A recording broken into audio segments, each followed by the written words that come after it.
think that I'm afraid, but I don't break. I heard you question my stability. You think I'll fall just like a guillotine, but I am here to stay. Won't look away. The storm is coming, so you better start running. No, you can't control, feel it in my bones. I'm coming for the, coming for the.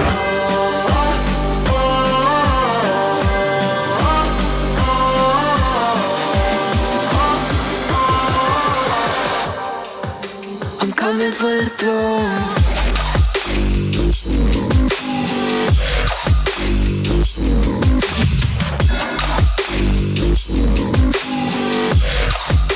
I'm coming for the throne.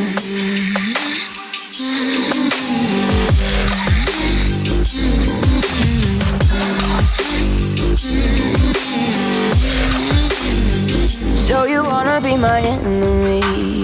You should've known I'd never kiss the rain. Ice runs in my veins, won't play it safe. I don't belong with your nobility. Who died and made you king of anything? You think that I'm insane? It's your mistake. Kingdoms rise and fall, I've come to take it all. I'll take it, I've come to take it. Kingdoms rise and fall, I've come to take it all. I'll take it all. The storm is coming, so you better start running. No, you can't control, feel it in my bones. I'm coming for the, coming for the.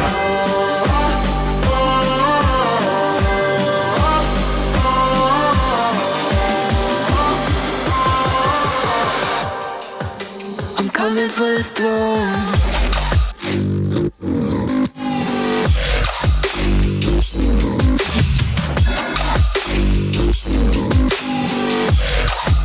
I'm coming for the throne.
What's going on, folks?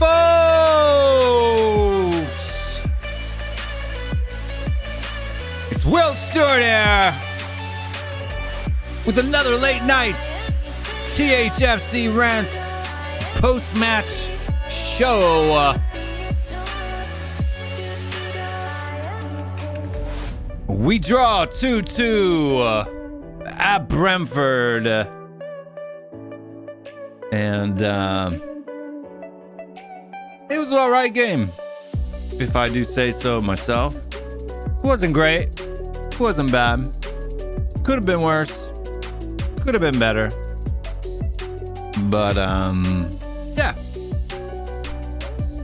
For all things said and done, I think it was okay. I think it was okay. I don't know, what are you guys' thoughts? Let me know in the comments down below. We're gonna rock the comments. The link is pinned to the top of the chat. If you do want to join the show, come on and have your say. You're welcome to do so. We switched the mic out today back to the Shure SM7B. You know, I like to mix it up every now and again. I got a bunch of different microphones and all that BS. So, you know, let me know. How does it sound? Better than before? Different than before? Too bassy? Too tinny? What do you think? You know, I like this one because I got this, you know, this mic flag. You know, when did I buy this thing? I bought this thing probably, going on over a year and a half now. But I like it. It gives a little branding to the, you know, to the show and all of that fun stuff. We already got one person sitting in the back. After we say hello to the chat, we'll start bringing people in. So make sure you get in the back now, and we'll rock it that way. But yeah, man, it was a great performance? We got Lily White Lane in the house. Big up, Will. Big yourself up. Robbie, my man. We got Elias in the house. Channel member with also a joke. I'm thinking Spurs backline has signed a new deal with Disney because now they have Mickey in it. But you spelled Mickey wrong. That's not how he spells it. Make sure you do hit that like button, that subscribe button. Also hit that notification bell. Let you guys know every single time that we go live, you know, up here in this joint over on Tottenham Way. We've been doing a crap ton of shows lately. It's been unreal, man. We're doing like 4 to 5 different things a day. Are you guys getting bored yet? I don't know. I guess it's pretty easy when there's 5 of us, right? So, you know, it is how it is. But we also got Alexander Hilton in the house. Big up Alexander Hilton. Steak is in the house. We got some steak going on up in this biatch. And James Joris is also here with us tonight. Big up, Will. Excited for a new season. Stay strong, stay Spurs, my friend. You stay strong, you stay Spurs. But we say that at the end of the show, not the beginning. But there's a link right there. It is pinned to the top. If you want to come on, talk, rant, moan, complain, cuss me out. You can do anything that you want as long as you don't show your private bits. TJ Warren in the house. My favorite gooner. My favorite American gooner. There is one guy named Simos Funk in the UK who's also my favorite gooner. My favorite English gooner. He doesn't do football YouTube, though. He does like Formula One and debate, philosophy, that kind of stuff. Good guy, though. He does some gaming, too. We got Paul in the house. Morning all. Couldn't sleep. Thought I'd get a bit of Will Stewart in my life. Look, you can't have too much Will Stewart in your life. I do have to say. I mean, I have to deal with him every single day. So you guys get a break. But it is what it is. We got Tommy G's in the house. Big up Tommy G.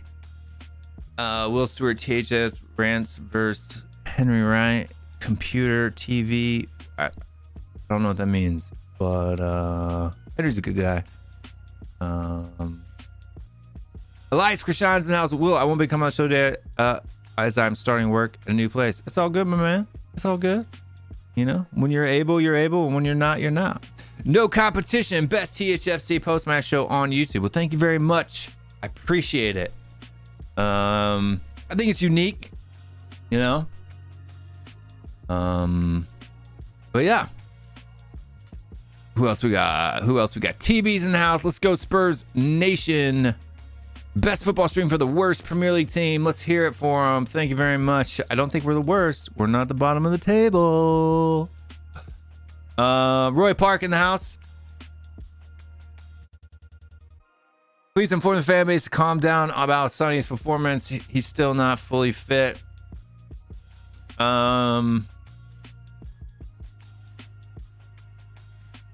Yeah, I think people are starting to go a little bit easier. Maybe they're just cautious. They don't want to get clipped. But hey, it is what it is.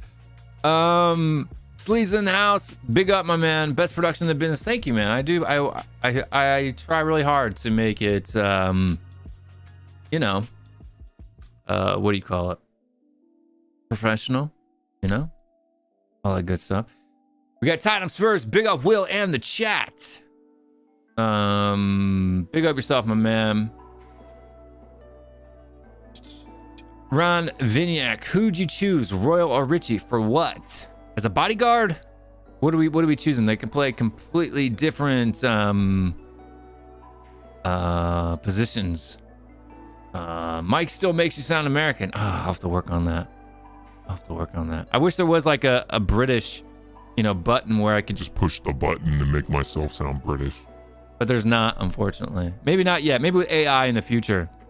Maybe I can just push a button and it'll give me a British accent.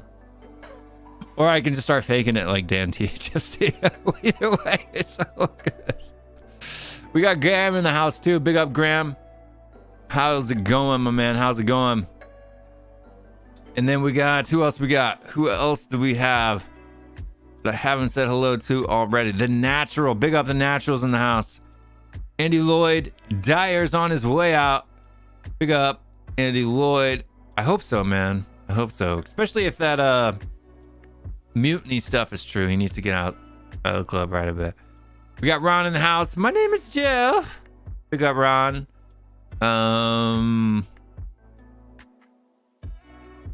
Who or what was the biggest disappointment today? I'm gonna have to say for me it was Richarlison or Skip. For me, one of those two. Biggest disappointment.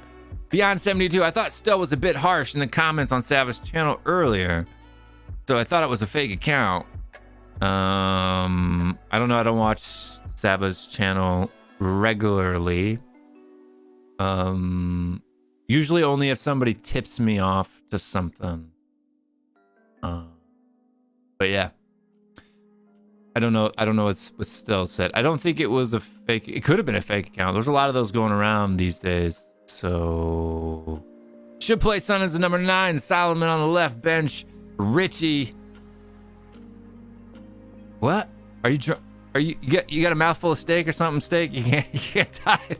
Should play Son as a 9 and Solomon on the left. Bench Richie. Okay. We got Lewis in the house. Big up, Lewis. Do you think Sonny should play down the middle? I don't look. I have heard some comments of people saying things about Son today, and I think people's expectations are larger than either that or they don't understand the system, right? You can't say you're upset the Son didn't do more when he's doing what the manager wants, right? So is it the best position for Son to be the most exciting? Probably not. He could probably do more down the middle, but yeah, I've heard some weird takes today too, but it is what it is. It's Tottenham fan base. What are you gonna do? Donna Collins in the house. Hello, Mr. William. Hello, Mrs. Donna. Who else we got? Frankfurt Gooners in the house. Big up, my man. Big up, big up, big up. What are your thoughts about the Kaku rumors? I don't think it'll happen. Seat of the Force in the house. Big up, my man. Hotspur TV thinks Skip is some elite baller that should be captain. Well, I think Skip had a good preseason. Today he wasn't good though, in my opinion. I think that's it of all the first time. What did you think of Basuma today? Well, number 2 in my books. For me, Maddison was man of the match, and then you got Basuma, who was number 2. And yeah, those were the 2 best players on the pitch as far as myself was concerned. Faz is in the house. Big up, Faz. 3-1 Spurs. Why is your name 3-1 Spurs? Is that like your daily like score or something, or what? But anyway, I dig the AI generated Tottenham Hotspur logo in your profile picture. That's pretty cool. Shamu's in the house. Big up, Shamu. Udoji was quality. Udoji was good today too. I do agree. But I think I've bigged up everybody. Have you hit that like button yet? We got 90 people watching the show live. And let's see where we got. We got 89 on YouTube and 1 on the Tottenham away. Twitch. Almost said Switch. I always get Switch and Twitch confused because I'm old. And all of that fun stuff. But yeah. All right, let's start. Bring it. N17 Animal just popped in.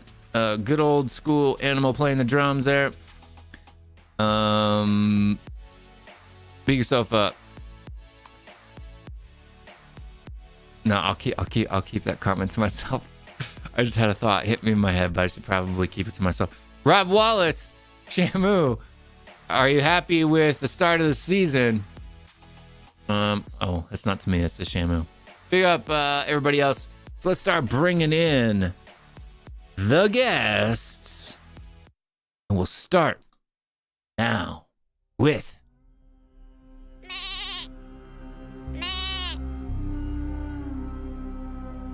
the goat's coming.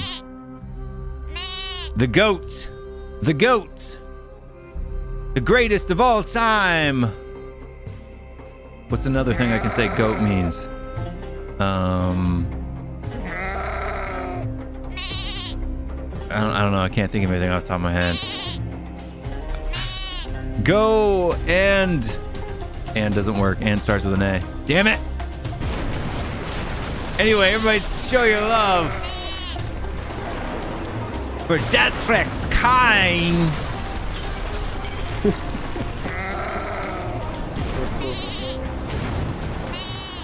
Datrix. I can't do a German accent. No, me too, I can't. But I'm trying. I'm learning German. Slowly by slowly. I'll find something. You'll find something? Yeah. Because I'm trying to find like an app where I can learn, but at the moment I haven't found anything for free. There's all kinds of stuff out there you can get for free. You know? Do you know one like Rosetta Stone? Like, because it's good. Yeah. But I lost my subscription, so. Oh, that's too bad. Yeah. You know, I can speak a few different languages, a little bits and pieces, and I'll tell you what, man. I've tried to do, you know, like programs and stuff like that. Just I can't do it. I just gotta learn on my own, man. Gotta learn on the own. Dietrich's volume is low. That's because Dietrich is always doing stuff on his phone. No, is it good now?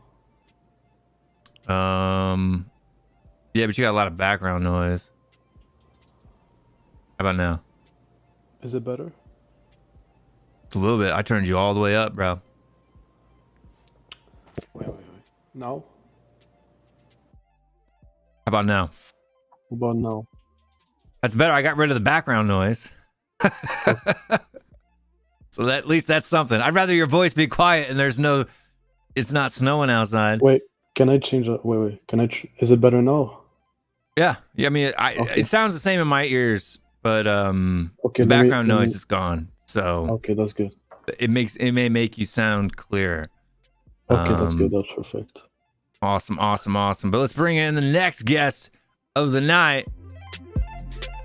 Frankly Tottenham. We've seen him in the comments, and now he's on the show tonight with us tonight. What's going on, my man? How you doing tonight? What'd you think of the game today? I thoroughly enjoyed it. I really did. I mean, kind of frustrated a little bit. We didn't get much on goal, but you know, first time in 3 years we're actually attacking and pressing, and yeah, it was good to see. It was good to see. Yeah, I mean, 70. No, go ahead. Sorry. No, I was just going to say at the end there with Perisic with Odogi or Odogi, where Odogi, yeah. They've got a little thing going there. You know, in the preseason they had it. There's a little thing. You know, Son just doesn't seem. I don't know. Is he lost a step? He doesn't seem how to break down on the corner. I'd be willing to bet he's faster than Perisic. I don't know. But the thing I'll say about fast, but you know, it's not always the speed. It's how you use your body to and leverage and stuff like that. Yeah, but I'd still say that Son at 31 is probably a lot more agile and faster than Perisic at like 35. Right? Yeah, of course. But I'd like to see him in the middle. I'd like to see Son playing the 9 spot. Me too. I'm not gonna lie. I don't want to see Kulu and Son on the wing. Son has to be our striker going forward. Okay, so I'm going to throw this in here, and then I want you guys to get it. So I've heard today on a couple different things where people are saying that because Brentford was playing in a back three, that we should have tried to work balls up the middle and not try to put crosses in. Only problem with that is that's not how Postecoglou plays.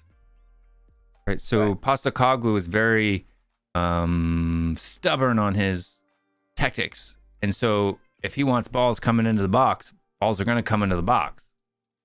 Like, that's just how it is. And we have to suck that up as fans. Like, if you're going to back the manager, you shouldn't critique the way that we're playing the game when we're playing the game the way he wants it to be played. And Brentford's a good side. You know, a good team. I like I understand the tactic of Postecoglou, but the only thing I didn't like is that none of our midfielders ran in the box like Skip did versus Barca. He never did anything. He just stayed up top trying to protect the back four. Skip had didn't have a very good game today. No. But maybe it was just because of the way. Look, games are fluid. Different teams play different ways. You're not going to be able to do the same thing that you did yesterday, right? Situations change, right? I get it, but at the same time, you have to help your forwards. If you're a midfielder in a Postecoglou system, you have to make runs in the box. And I'm looking at his heat map. He did barely any runs. Yeah, he didn't get on the ball that much at all, to be honest with you. Him and Richarlison. Yeah, had a bad day.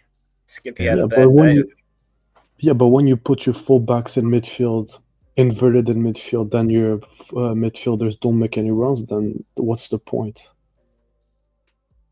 I don't know. What's the point? He just had a bad day, Skippy. That's all. You know. No, but that's something that Postecoglou should have said at halftime. Do something, even if they play a back five. And you should have known about the concussion rule too. Yeah, exactly. That's a free sub. Let's bring in the next guest before we get too deep into the weeds. And you guys know who this guy is.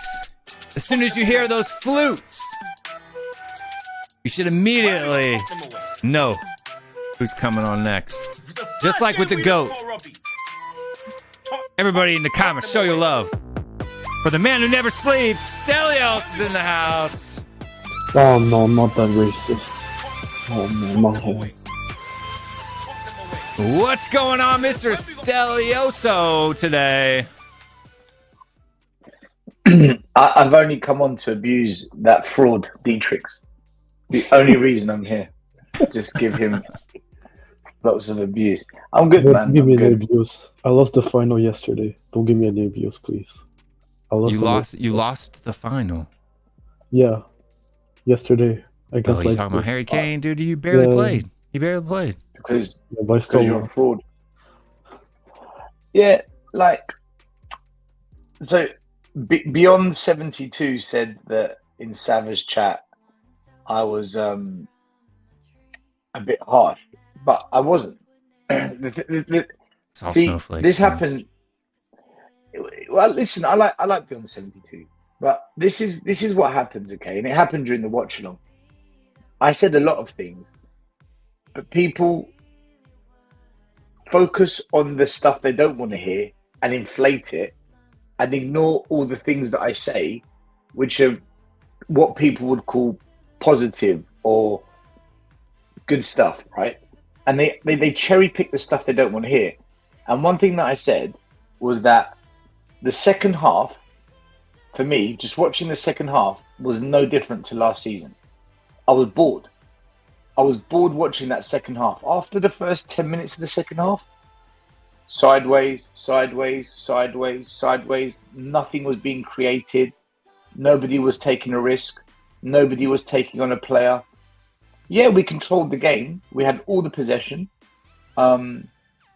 Brentford hardly had a chance second half because if you've got the ball, how are they going to score? They need the ball. So, yeah, I get it. But what's the point of possession if you don't do anything with it? And that's what I said. I said we had all the possession and did nothing with it. To me, it's no different to last season. We're doing nothing. Look, and everyone got carried away. The first half. Can someone block the? Well, let's discuss it. The first half, right? The first half. 1 second, Dietrich. The first half, I thought we played really well. We had Brentford pinned back, but we were creating more. And the first half was exactly like pre-season. We're creating chances, we're scoring goals, but if the other team just get a few chances, our defence collapses and we concede. And Brentford missed an open goal. They split us open with one ball over the top and Mbuema smashed it over the crossbar. For me, 2-2 was a fair result. We didn't do enough to win it, but nor did Brentford. But Brentford had the best chance to win it and they fluffed it. But even I'm predicting now, I'm telling you now, this isn't negative. This is just honest conversation. Man United are going to beat us because they are not going to miss those chances. They're going to put those to bed. And I don't think we've got the goals in us now that Kane's gone, unless Son becomes a striker. If Son doesn't become the striker for Tottenham, we are not going to be winning the games that we think we're going to win. And I'm making that prediction now. But Angie's going to see that. He's going to see that. He's going to start Richarlison. He's going to start at the month. Even us, we have. Well, then we're not going to score goals, dude. He's just a terrible football player. Unfortunately, he's not good enough. But even us, we had a big chance. Do you remember when Maddison made the through ball to Richie and Richie just fucked up his first touch? That was not as good a chance as the Brentford chance was unbelievable. He missed the target. No, I'm saying we're lucky. No, if Son was there with his first touch, he was easily scored that. It would have been 3-2. Well, I think but he wasn't there. That's the problem. He wasn't there because and I don't think he'll be there for a while. And for me too, I'm glad that you said you were bored because I watched the first half driving to my son's game, and then I watched the second half, kind of off and on as I was up and down looking at the thing. So when I rewatched it, like I always do, I didn't really pay attention, dude. Like I was bored. Like we had possession. Like everybody says it was tactical. I was bored, dude. Yeah, at the 70th minute, we kind of like. I was bored for the whole game. First half, second half. I was just bored. Really? Pass. First half was good, Will. First half was a good game to watch. No, first 30 minutes were good. It was good energy, but it was still just pass around midfield. Like I said, I get bored watching Manchester City. I don't think Manchester City plays exciting football. It's pass shot. Pass shot. That's what they're playing a low block. They're playing a very defensive system. And Royal's goal, that's the kind of goal you only can get, really, is try and get between the gaps. Yeah, but even there was certain moments. We play Man City, right? We always do well because we play a good defensive system, and we. Yeah, but we won't play that way this year. No, it won't be. Man City are going to destroy us if we play with this high line. It will. We're going to get. It will be embarrassing if we play Ange ball against Man City. Especially our defense needs. I hope we get another centre back before the end of the. Guys, before we get too far deep in the weeds, let's bring in one more guest just to make. I got a little bit of OCD, so we'll make that bottom square even. And wrong one. This is fitting. It's the clown show. We'll do the clown show for the Arsenal guys. My favorite American. TJ. In the mud. In the mud. No. The absolute disrespect. I pushed the button by accident, but then when I heard it. That I get for partnering with you guys to do the best rivalry show on YouTube. And then I get Although we're being copied now. You are being copied. But that being said, the utter disrespect with the clown music. I am not a clown. It was Michael. It's Michael's music from Polka, and your name was next to his name. We picked up the 3 points, even though I'm still very frustrated about it. We can get into that later. But big up Will, big up Stell, Dietrich's high. It's great to be here. Big up the chat. This guy says the disrespect of the music. I get a racist song with bombs and I know, but it's funny though. That's the thing, is that if it's racist and not funny, then you're like looking at a racist song that you picked. I didn't pick you picked it? Then stop playing the victim card then. Stop playing the victim card. Scott says that should be TJ's music all the time. No. What did you have? What do you have for me normally? It's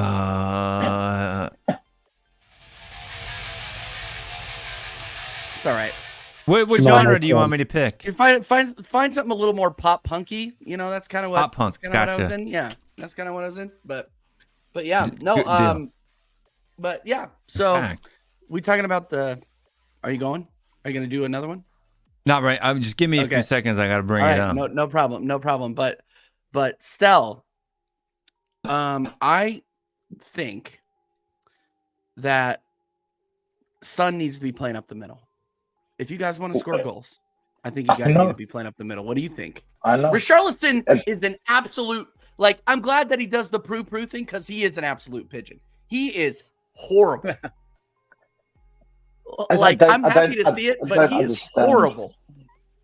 I don't understand that our fans think, give him a chance, he'll come good. Give him a chance. He had a whole season. He's better than Kane in an Ange system because he will press, and it's just crazy talk, man. It's just crazy talk. But we're a crazy fan base. It's horrible. We're just a crack job. I don't know. Do you remember when Kane went down with the ankle injuries and Son took over for a while at number 9? He actually had more goals per minute than Kane did in the time that he was in the 9 spot. That just goes to show you that, I think a lot of us are thinking Sonny should be down the middle. I mean, yeah, Richarlison's great for pressing and running around, but when it comes to that split second to score, he's not the man. Son should be down the middle. There was one moment, right, where the ball came to Richarlison and he controlled it on his right foot, and then he tried to shoot with his right foot. If that was Kane, or maybe even Son, the first touch would have been on the right foot to pass to the left foot, away from the defender, then strike with the left. But Richarlison doesn't have that intelligence. He just doesn't have that intelligence to know what's going on around him. And you see it. You see it happening, and it's frustrating to watch. 60 million too. We paid 65. We paid 65 for Havertz. Let's see which is worse. No, Richarlison's worse than Havertz. That's not even up for debate. I don't know, man. You know how many. You know how many times over the last few weeks where people are saying, "Oh well, Richarlison is better than Jesus because he starts over him for Brazil." You know how many times I've heard that argument? Yeah, but that's a stupid argument. Thank you for that, Dietrich. Thank you. I know that's why I bring it up. I don't understand why this guy gets so much slack where other players don't. Like Son doesn't. You know? Jesus is shit. Richie's shit. So for no, me, Jesus is not shit. He's just injury prone. He's not shit. No, he's a shit striker. Just Richie. He's a shit striker. No. Jesus is very good. Jesus Does he score? Is very good. When was he good? He's a very good link up center forward and a false nine. He's very good. Yeah, I said striker. I didn't say. Do I think he's the answer for Arsenal at number 9? No, I don't. But I still think he's a great footballer. We can play him on the left. Yeah, but at least you have Martinelli and Saka. We have nothing. Oh, we have nothing. Yeah, no. And as much as Richie gets stick, I really think Kulu's arguably one of the worst forwards. Yeah, I heard Perisic was the answer. What was he today? Well, I'd rather see Perisic. I don't understand why Perisic was the ansor. I don't either. I'm just giving people shit. Lewis became a channel member. Big up, Lewis. Big up, Lewis. Big up. Support the channel like a man. Once your icon changes from my fat mug to the Tottenham away logo, you get to be a moderator. Awesome. That was the worst month of my life when I had to watch like every comment. There was the stupid logo next to my name. That was traumatizing. Now I got the general thing, or the, what is that, a sergeant thing? The captain's bars. The captain bars. Yeah, it's pretty dope. Do you know what happens when you reach? I think it's like month. I want to say month 4 or something like that. It was like 4. Yeah, I think it was 4. Man, have I given you guys that much money? Jesus, never mind. All $4? I'm kidding. You're at a higher level than that. Keep doing it. What were you saying? What were you saying, Dietrich? No, it's Kulu shit. No, Kulu is shit. You guys' attacking 3 today was really embarrassing. That's great analysis, Dietrich. No, your midfield was so good today. Maddison, I think Maddison was man of the match running away. I mean, I get the Basuma pick, but Maddison, 2 assists, he was incredible today. I think it was Basuma. I actually got up to watch that, and I was genuinely impressed with James Maddison. I hate giving any Spurs fan or any Spurs player their due, but Maddison mopped it up. Basuma had 138 touches for midfielder. That's insane. Yeah, that's a lot.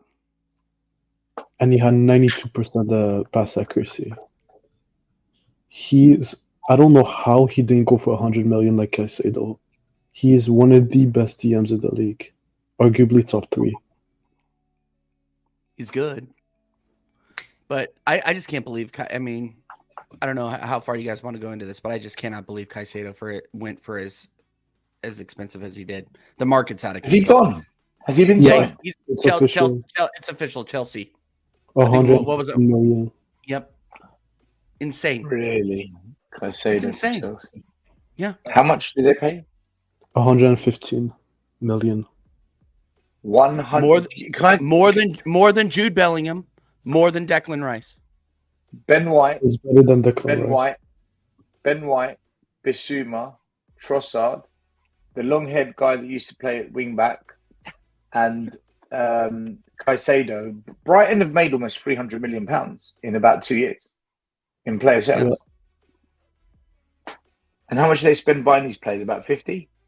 It's just insane. Yep. They got a good system. Really good system. Yeah. And then we pay 65 million for a pigeon. We paid 65 million for Kai Havertz, and we sponsored half of that deal for Caicedo, by the way. So cheers, Arsenal. Not getting off of that. Do you think Can I say go all the way? What did you say? Sorry. But do you think Arsenal's gonna do better than last season? Do you think you'll get a trophy? I think we'll get a trophy, but I don't see us finishing any higher than second. Especially after that game against Nottingham Forest. FA Cup. FA Cup. Okay. Yeah. FA Cup. we'll get out of the group stage in the Champions League. I don't see us going any further than that, and then the I highest. hope you get Bayern. We'll get Bayern or Madrid. It's just the way of the Arsenal. All right, I gotta interrupt you guys for a second, just because I don't know if you guys saw me rocking away, but I found a perfect song for you, TJ. Like I can't believe this is even royalty free. Go ahead.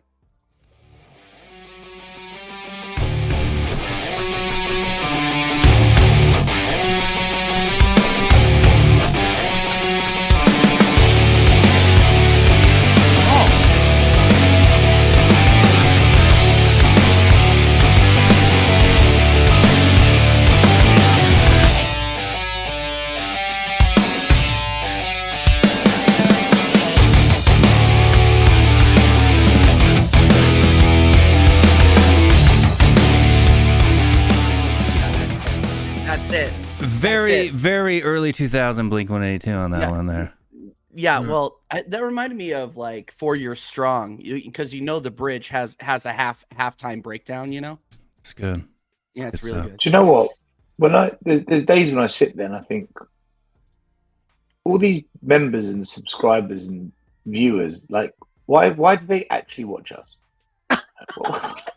Because we're the best. Because it's not we're not all serious and like moaning the whole time. We actually talk, we have fun, we yell, we scream, we cry, we talk about all kinds of stuff. That's why this is the best show in the United States at this time of day, man. 125 people watching live. Make sure you smash that like button, all of you guys. We got another guest in the back. Lewis, he's leaving out. What did you think on the game today, Mr. Lewis? See, even Maestro enjoyed it. See, my audience knows, man. Yes. Mr. Euro. Mr. Euro. What a name. You know what I mean? Hi, guys. You literally, I don't know, you track every wrong in the game. Hey. Wrongins. Big up, Lewis. Listen, I'm here. I'm part of the crew. I'm part of the wrongins. I'm here. Hey, Lewis. How you doing, mate? I'm doing good. Thanks. How do you? Because I was watching your live stream earlier, Scal, and I only watched about 5 minutes of it because I wanted to watch the game myself. And what do you think about taking Richarlison out and putting in a more taller, a more player with height? Richarlison. That's what I'm trying to think of, because at the moment we don't really have a striker that's tall. That's the problem. So we can't do what you said then. No, that's the problem. We can't do what you said then. No. So why must he be tall? Just out of curiosity. Because if you think about all the defenders in the Premier League, they're probably at least 6 foot. Because Richie, I thought Richie struggled with his trying to use his body to stop the defenders or players holding up the ball. That's the thing. I just watched the game and I just felt Richarlison was the wrong type of player for the striker role in the iron system. That's all I feel at the moment. So you think that Gift Orban would be a wrong buy? By your logic? I think Gift Orban, because he's an unknown quantity player, it's very hard to tell what he would be able to do in this iron system, because when he's at Genk, he's playing a different system, I think, if I can remember. So we're not sure. If we do get him, he's very good with his feet. He's got fantastic dribbling skills. A bit like Sergio Aguero when he was at Man City. So he would be able to have that unpredictability of being able to get past a defender or dribble past someone with ease, I would say. That's all I'll say at the moment. Someone said Fraser Foster at number 9. We got another guest to bring in. I can't find his own music, so we'll have to hit this one. From the Appalachian Mountains. Mountain Man's in the house. Yeah. It's coming home. It's not as good as the old one. Kieran McDonald's in the house. What's going on, man? What's up? What's up? How's it going, everybody? Good. How you I'm doing? gonna have to find that old track though. That one was way better. Living the dream. Yeah. Well, game one of the Ange era in the books, huh? It was a decent performance, I thought. I mean, you know, after that crappy preseason we had, not really enough to really prepare the team. You know, I thought, you know, it was pretty decent. I thought Mickey Van de Ven coming off of 2 training sessions with the team, I thought he was really solid. You know, I feel confident with him. I really do. Yeah. I mean, I liked everything I saw from his highlight reels and everything, and I thought he stepped in really well. I mean, first Premier League game, you know, I thought he did a pretty decent job. Big Dav Sanchez had a pretty decent game by his standards, you know. I mean, he's still kind of at fault for that second goal, but, you know, what do you expect from him? Midfield was very good. Ridiculous. Yeah. Yeah. Well, he won't be here much longer, probably. But the midfield was excellent. Maddison, incredible. Basuma, incredible. Skip was Skip. You know, I'm really hoping to see a bit more from him this season. Hopefully, you know, it's just taking him time to adjust. But I think Sarr will end up taking that position. I think that I agree. I think there's a good chance Sarr does take his spot from him. At least if he keeps performing like this. Yeah. Yeah, but the thing is, Lo Celso's cover for Maddison, right? So I think that's kind of the idea, is that, you know, you don't want to play the two of them on the pitch at the same time all the time. But I thought, like, with 10 minutes to go, I thought bring the Soso on and go for the win. You know. Yeah. I think if a team's going to sit back down. If a team's going to sit back against us in a 3, so for me, that's the game to bring Lo Celso on. Like, I would have brought Lo Celso on in the 65th minute. But. Yeah, I think we couldn't, because we made a mistake with the paperwork for the substitution, which meant we couldn't bring on another sub. Yeah, because Ange said that in the post-match. Kuti should have been a concussion sub, which shouldn't have counted against our 3. But then I guess they just filled out, put him in as a regular substitute. Yeah. Well, we got Kuti, and then they subbed on Perisic and Skip. Romero goes to the sub. Sarr, yeah. So why, if he subbed Skip Sanchez, out for Perisic, and Sarr, why couldn't you have subbed in Lo Celso first? Yeah, that's what I was saying. Romero was a sub. No, but Skip already got subbed off. Well, it felt like the last 5-10 minutes, both teams didn't want to lose the game. And I think both teams began to look tired. Both teams looked tired the last 10 minutes. They look very leggy. But I have a question regarding. Because we played 11 minutes. Let me explain the sub thing here. So you can have 5 substitutes, but you only have 3 opportunities to sub. Oh, okay. Right. So makes sense. Yeah. Not counting halftime. So you get a freebie if you sub people at halftime. But 3 subbing actions, 5 people can come on. So you can do like 2-1-1, or you could do 2-2-1. Hey, did you guys think that was a penalty? I think that was. Soft. Very soft. By the letter of the law, yes. By the letter of the law. Yeah, but it was soft though, wasn't it? No, it wasn't. It wasn't soft. It was a penalty by the rules. Oh. Like there are ones that you can call into question. I don't think you can call that one into question at all. No, I think you can, because I don't think that if that's out of the box, it gets called at all. Yeah, that's because the referee in live didn't call it a pen. It wasn't until you watch it in slow because what happens is the son touches the ball and his trailing leg as he's running clips the other guy's shin pad, and the guy dives. So yes, there was contact. No, I don't think he did. There was enough contact to knock him over.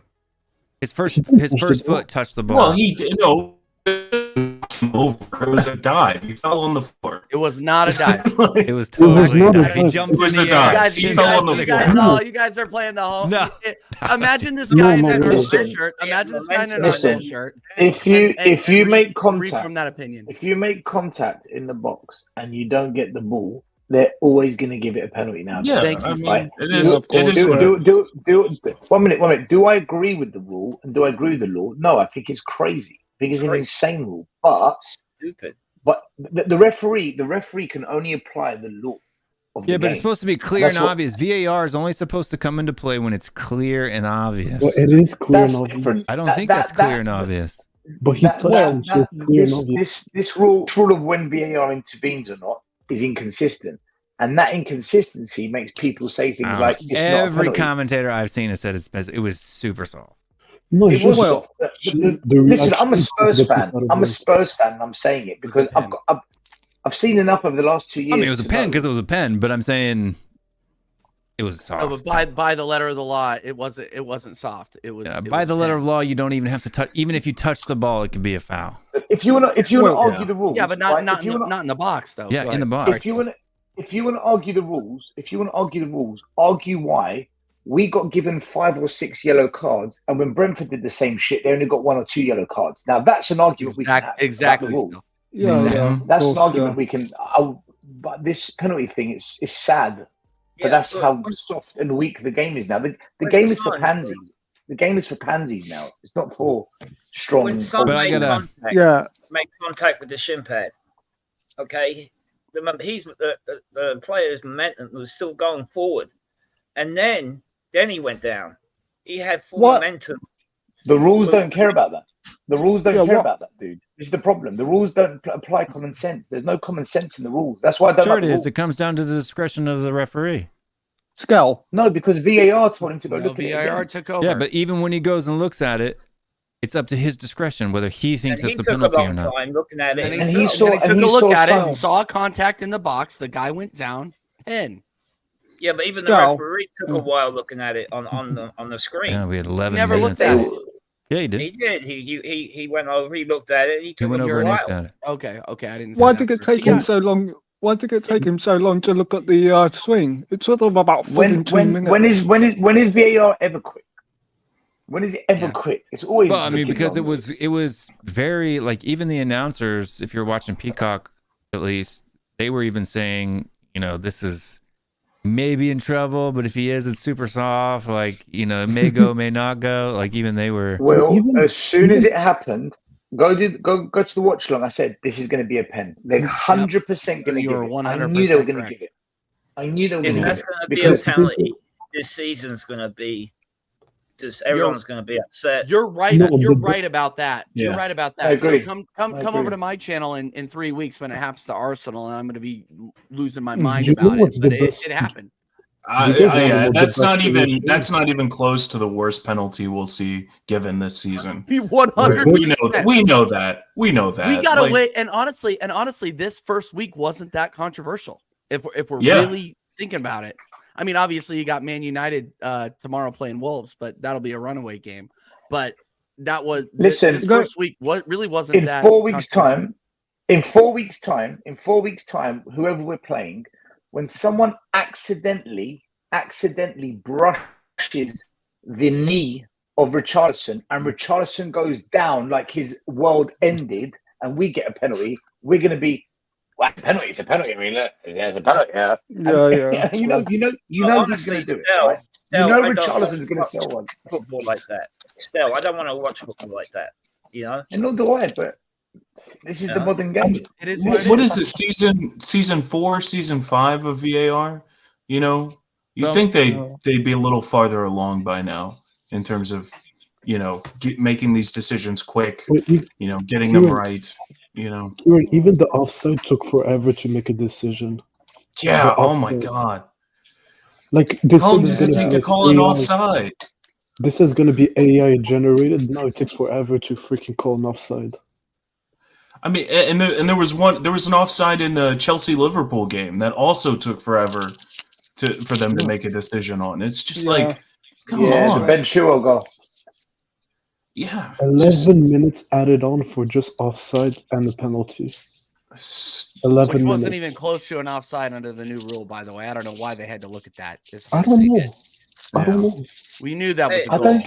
don't get why there's 11 minutes extra at halftime and only 5 minutes at the I was end. just going to bring that I up. found that. Yeah, I found that a bit Yeah. strange. Yeah. It's like crazy. Do they put up 11 minutes at the halftime, but he blew out with only 6 minutes? Do you know today we played over 115 minutes of football? How much of that were you Well, actually that's playing with a football, running though? clock, right? That's not including like that's No, that's with- including that's all with the the extra bits. stoppages and all that stuff, right? Yeah. Well, that wouldn't be ball in play time, you know. Exactly. It's more than you would have otherwise, but you know.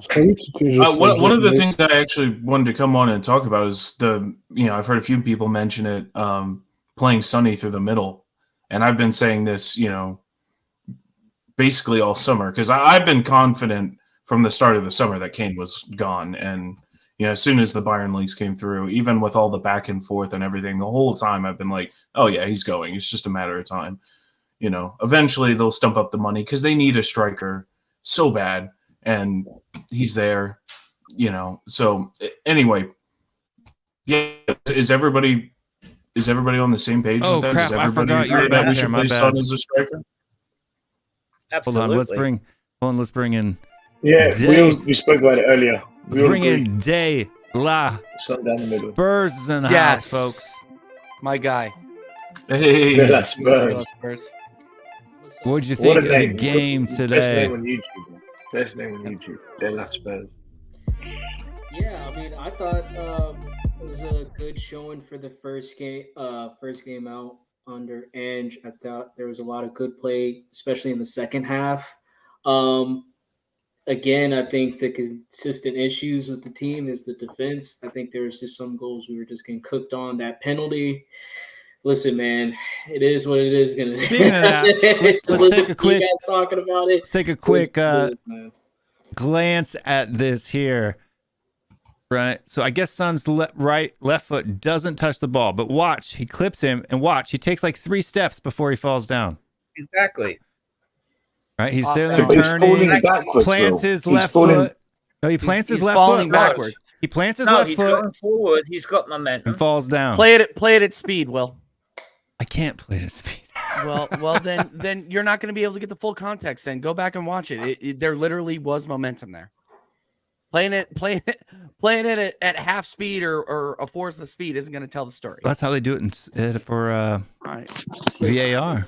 Listen, do what it at I'll all say speeds, Will. is that they're always going to be looking for contact, especially in the box. So we're But just going maybe that's- to have to be cognizant of that. The defenders are going to No, even at full speed here. Now, let me see if I can clip this. Watch. He actually lands normal and then falls down at full speed. Did you guys watch the Chelsea Well, maybe Liverpool he's top game? heavy. Do you remember when Konate just pushed whoever was the forward? Well, I'm off Mhm. to go because I've got to do some work tomorrow. So I'll see you guys soon.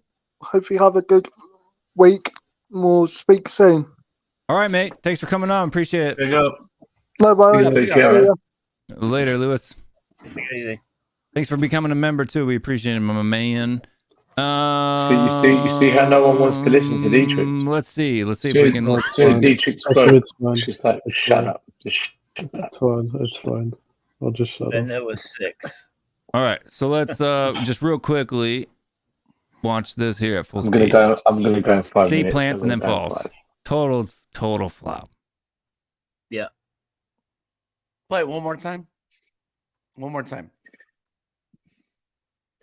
Guys, I don't want to hurt anyone's feelings, but they're not going to reverse. the Watch him decision. land.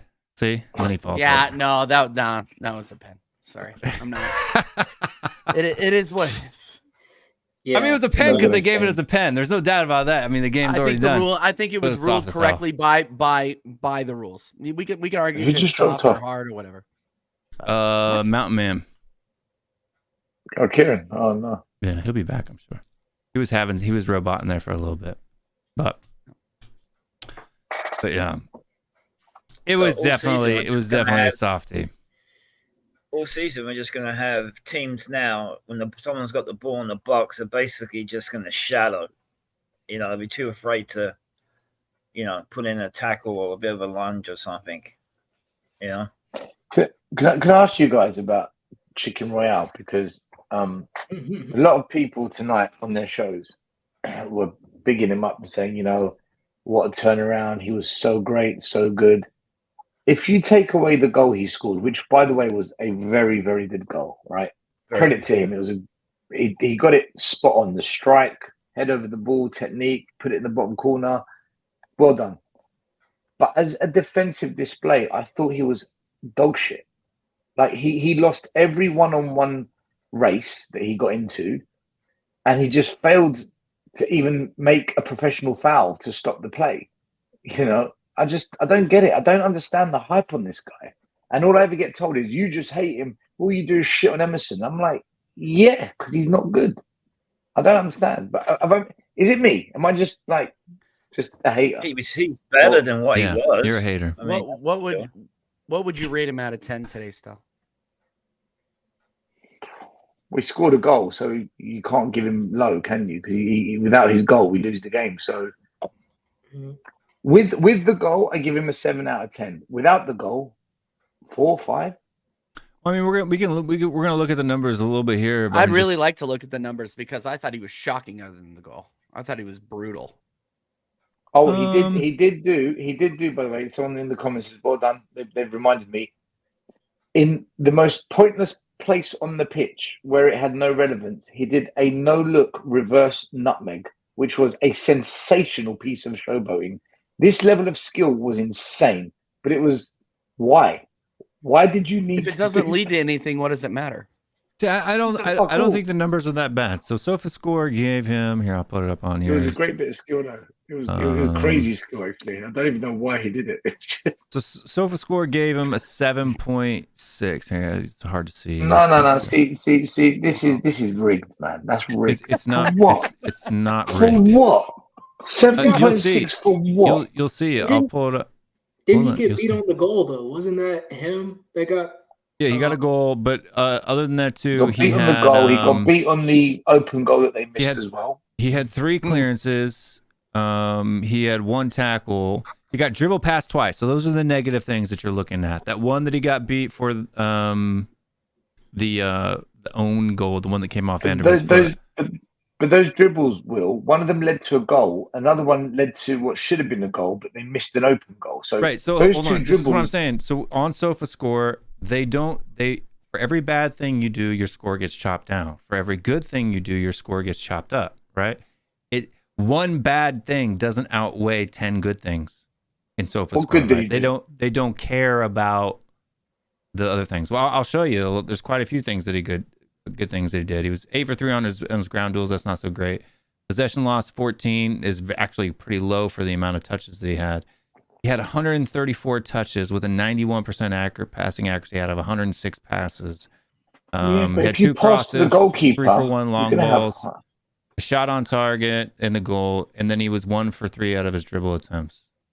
So each positive touch that you get. Who do we replace him with? I think Porro as a wing back is far better. But the problem is none of them can defend. Like, none of them can defend. Not one. Only Udogie, who I wasn't sure about his defensive skills, actually impressed me today. I thought, in fact, Maddison and Basuma get all the praise. I thought Udogie was bloody good today.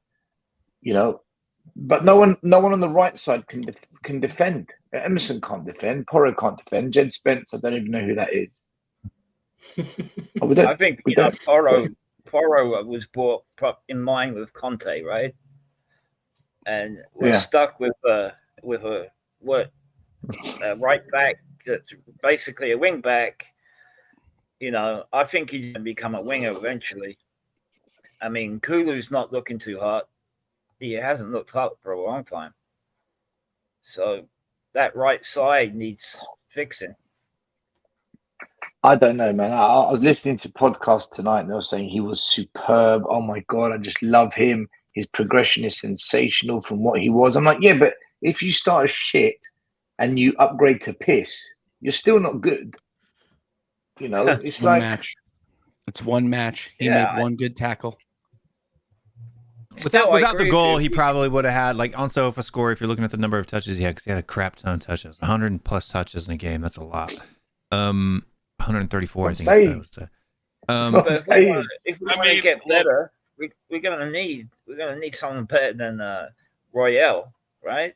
If we want to get somewhere. I mean, I think the problem is that the alternative in Porro, you know, defensively, he's just not defensively sound enough to play on the other side with Udogie.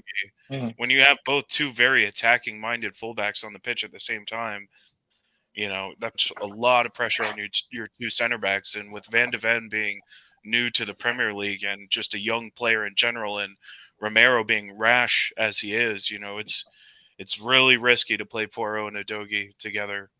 So we might just have to kind of stick it out with Royal. I wouldn't be surprised if he flips it every now and then and plays Davis at left back and then Porro at right back. I'd only play Porro when we play Luton at home. I don't think it's I don't think it would have been 6.9. I think it would have been like 7.1 probably. A goal usually is about 0.5 of a push. Depends on. Guys, did you see? Did anyone see the moment in the game where the ball came to him and he didn't know it came to him because he fell asleep on the pitch? He literally fell asleep. Did anyone see that moment? Do you remember? No. The ball came to him and he didn't know it came to him because he was daydreaming. Did anyone remember that moment? No. I missed that.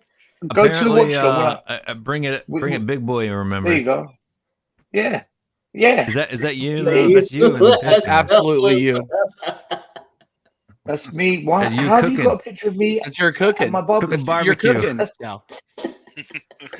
How is all that's missing is that hat. Somebody's betrayed you. Internet is crazy, man. Are we going to start getting a bunch of alt-L accounts like the internet is undefeated? I can't wait. This season's going to be unbelievable. It's only week 1. But I mean, what did you guys think of Vicario? He was actually been a pretty like controversial player today. I didn't think he was horrible. It's the same thing again. He was a little erratic. The same as preseason. He came off his line. He came off his line today. And you know what? That open goal that they missed, Brentford, Vicario came off his line and spread himself and put the player off a bit, which is what I want to see.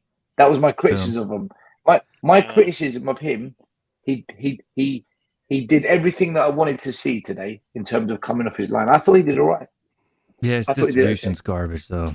It's just as bad as Lloris's. I'm really disappointed with Embuemo today. I'm really disappointed. I predicted it. Isn't he coming off an injury, TJ? Embuemo? Yeah, but he had. I predicted an Embuemo brace, right? And he got one on the pen, and he had a gaping open goal that he skied over the bar. I'm just disappointed. Brentford should have won that game. That Chicken Royale, Chicken Royale created that situation for them. Yeah. Well. I tweeted out today, good, bad, and the ugly. You know, so 3 categories. And the two players I had an ugly, which for me is like not a terrible performance, but not great either. Just, you know, a mediocre showing. The 2 players I had an ugly were Son and Vicario, because although Vicario, I thought he was fine for most of the game. Really? How did Richarlison not end up in ugly? Yeah. Well, He was in bad. What about Richarlison was in bad. Kulu wasn't as bad as the other 2. Skip was bad too. Skip was also in bad. So I felt like Vicario, he just, I don't know, he had a couple of moments that made my butthole pucker up a little bit, you know, and I just and then, you know, the second goal, you know, goes right through his arm, just like that goal against Barcelona. And it's just, you know, I wonder about, you know, his strength in stopping shots, you know, because basically if you're a goalkeeper, if you're getting that much surface on it, you should be keeping it out as far as I'm concerned. So that's why I put him in ugly. because he had some good saves, he had some good play, good with the ball at his feet, good distribution, but just a few moments and that second goal, just didn't sit. That well second goal was a little bit fluky. Yeah. I think we should play Son as striker, and then as soon as January comes, use that K money and just buy Ivan Toney, man. Just get it done, and there we go. If we can sell Richarlison, sell him. Yeah, I'd like to see Perisic left wing, Son striker, and either Kulu or Solomon right wing. That's what I'd like to see. But do you think Perisic can play a full 90 minutes? No. I don't get why Perisic was good today. He wasn't. He wasn't, but because well, I mean, there are people who are saying he was brilliant. No. What it is Will, because Son and Kulu didn't do anything, and Perisic came on and did. Perisic didn't do anything either. No, I don't think I didn't even. Pretty well. I heard that Perisic came on, but I didn't hear his name after that. Yeah. So he was kind of a non-factor in the game, and I thought the same of all three subs, that they were all pretty much non-factors. Although Davinson Sanchez, like I said, it was a good game by his standards, still partially at fault for the second goal. Man, so I don't think any of the three subs did anything. If concussion protocol hadn't happened to Romero, I think a lot. Okay, so we got two people in the back. One person. Okay, so I think is Lewis in the back. Is this Lewis? Hello? Yeah, I'm here. Okay. I thought you were going to bed, mate. No, because I've just coming back because you're talking about flipping Vicario. Vicario's absolutely shit. I don't know if he's shit. I don't think he was shit. He was erratic. I don't think he was shit. There is no fan base like the Spurs fan base. Do you know that? There is no fan base like that. I swear to God, man. Had to come back on just to tell us he was shit. I love it. Well, there's no one like us, man. And then we got somebody in the back too. And I swear to God, if you show your wiener, I'm gonna block you permanently from StreamYard. Son should be told. His name is Son should be told. What should Son be told?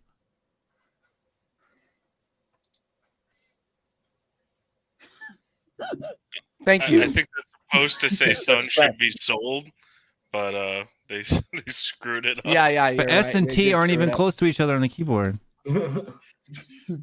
You're way too trusting in the human condition, Will. Hello, Son should be told. Are you there? He's about to pull out his arse cheek.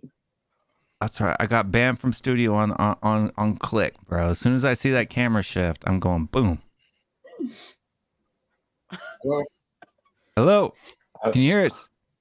Yeah, suspense. Who? Hello. Can you hear me? We can hear you. I can hear you, Will. I can hear you too. Oh, nice. Yeah, that's the type of. It's just say Son should be sold. Okay. Oh. Let's go. All right. Tell me why Son should be sold. I can't wait. Okay. First off, I don't think he can play as a winger in this system. And why do you think that? Do people agree with that or not? Well, no. I don't agree with that, but tell me why. Like, give me your rationale for that. Okay, well, he had one bad game in this system. Okay, well, I don't think he can play out on the wing. He's hugging the touchline. He's way too far out wide. He can't attack. If we play him up the middle in place of Richie, that's going to be a temporary solution. Say we get Ivan Toney next transfer window, where are we going to play him? Put him back out on the wing, I guess. Can I just say, you know, when you said that he's hugging the touchline too much, if you watch the game, both wingers did that. They're being told to do that. That's the whole point. In fact, they stay wide in preseason, to maintain the width, how the inverted fullbacks can come inside. In the preseason, Son actually got yelled at for cutting inside. Yeah, but that's what I'm saying. So he doesn't really fit in the current But he's system. doing. But what are you expecting from him to do out wide other than cross the ball? Yeah, but that's what I'm saying. Is we can find better solutions out on the left wing. So why does the manager play him then? Why does the manager play him? Because we don't have anyone else. Perisic is too old. He doesn't have the legs to play that role. We have Solomon. We have. Well, that seems to contradict what Postecoglou has Because said he's our about best option at this point. So if we sell Son, use the money that we get from the Saudis, which is going to be 40 to 50 million, and then get another winger out on the left, and then get Ivan Toney. Use the Kane money to get Ivan Toney. We're not going to get Ivan Toney. No, we're not. It's too expensive. Well, one thing I want to ask is who is is better than Ivan Toney anyway, so I'd rather have him. So, and second of all, like it's I kind still of a moot think that point the to have this Saudis will come in and give conversation. us 50 million for Son. But Son would have to agree to that move, and Son's not going to agree to go to Saudi Arabia. And 50 million for Son is way under what he's worth.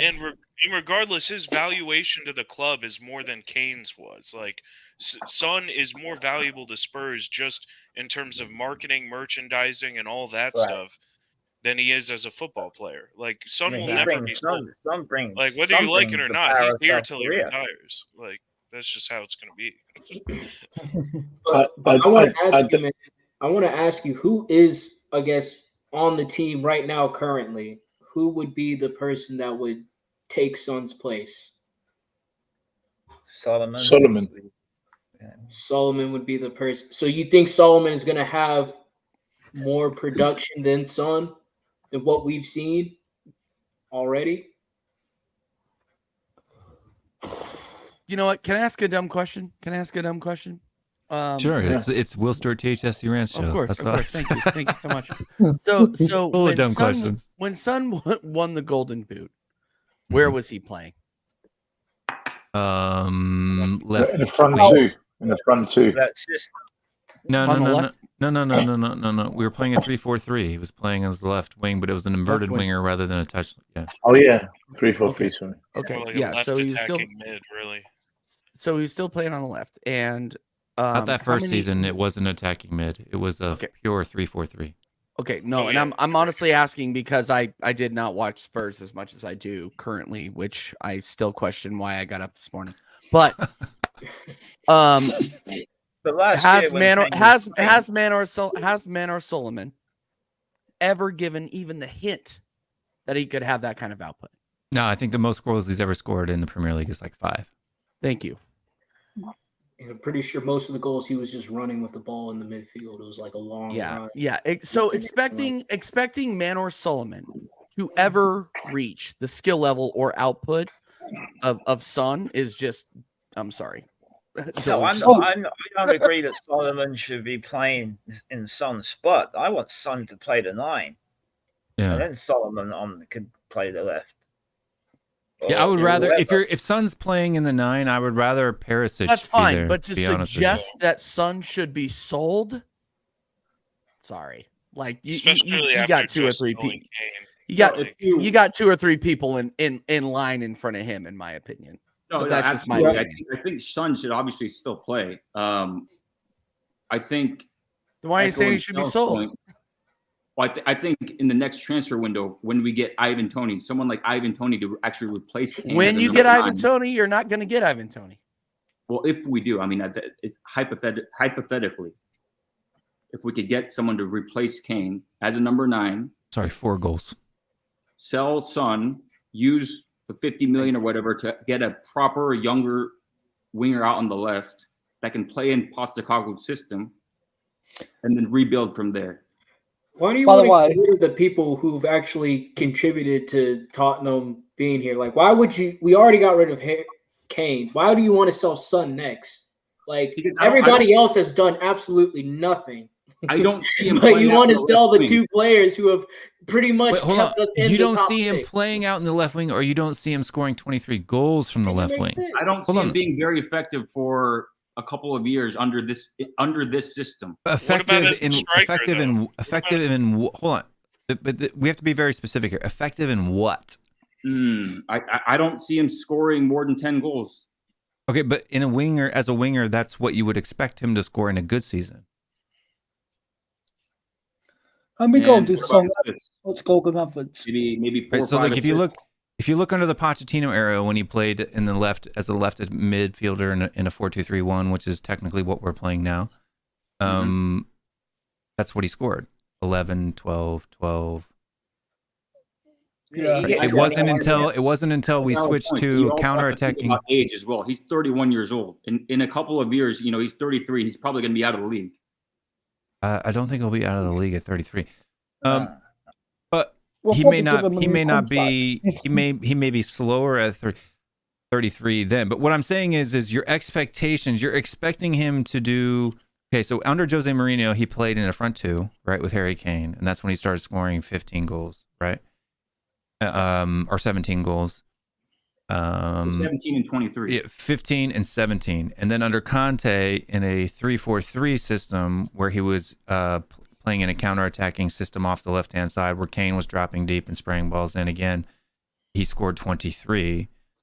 You do realize that those 3 seasons are an anomaly based on the system that he was playing in, not the quality of the player himself. Yeah. I agree. That's what I mean by people. I think their expectations. I think people have a short-term memory and they don't remember Son Heung-min under Pochettino. Like you even remember that the first 2 to 3 years that he was at the club, he wasn't even a week in, week out starter. He was a huge rotation with Lamela. He actually wanted to leave. Well, I mean that was in the first season, but I'm talking from season 2 onward when he started scoring in his second season. He scored 11 goals, then 12, then 12. But you also look at the number of assists that you had, and I don't think that it's a coincidence that in a counterattacking system that he was playing, his goal tally went up and his assist numbers went down, right? Yeah. And under Pochettino, it was 10, 10, 10, 12, 12, 10, 12, 10. He had 2 back-to-back seasons with 12 goals and 10 assists.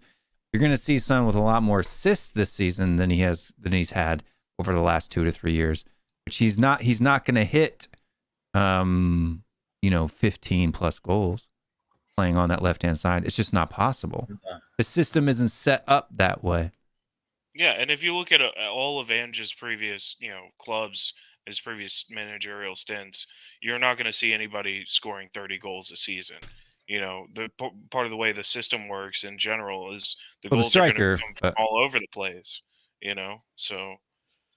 Yeah, it's gonna be very fluid in the way that they play. It's gonna be like, for example, Son could be in the centre, Maddison could be out wide, and Richarlison could be where Maddison usually is. It's gonna be very, very fluid. So we're gonna have different positions of roaming players in those systems, in those positions. So it's gonna be very weird how we play because it's gonna be very fluid. For example, if we're playing a lower league team like let's think of one, Sheffield United, the team's going to be very fluid because they'll be able to move in certain directions with certain fluidity and having that idea of what they're being able to do, being told by the manager, and just having that idea of that fluidity and roaming from their positions in those bit like Pep Guardiola, what he used to do, what he does at Man City, a little bit.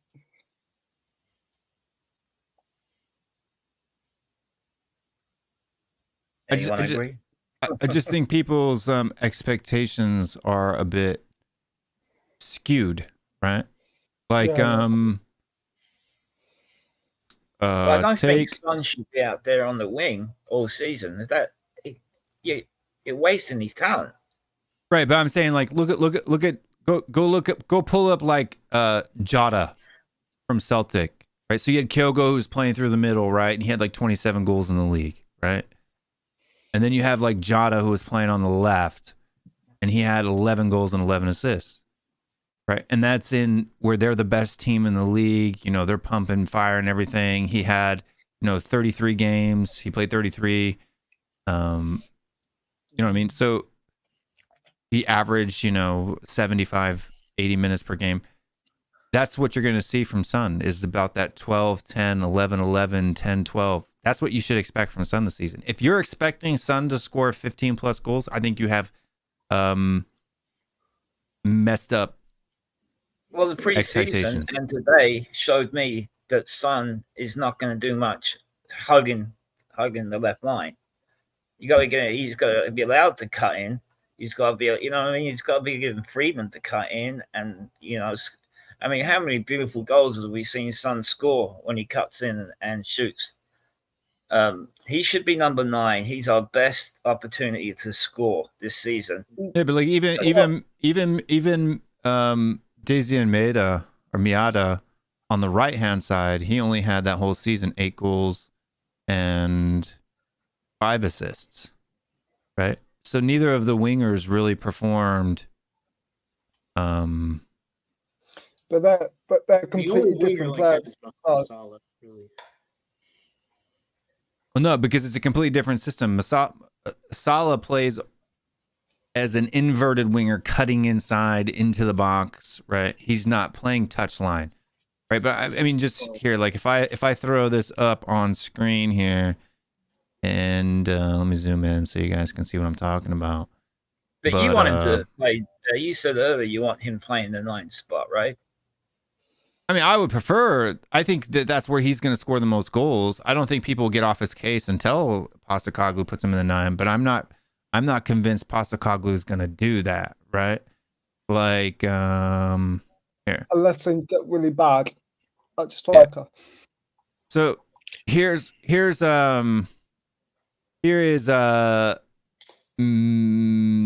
guy, Desi Mieta.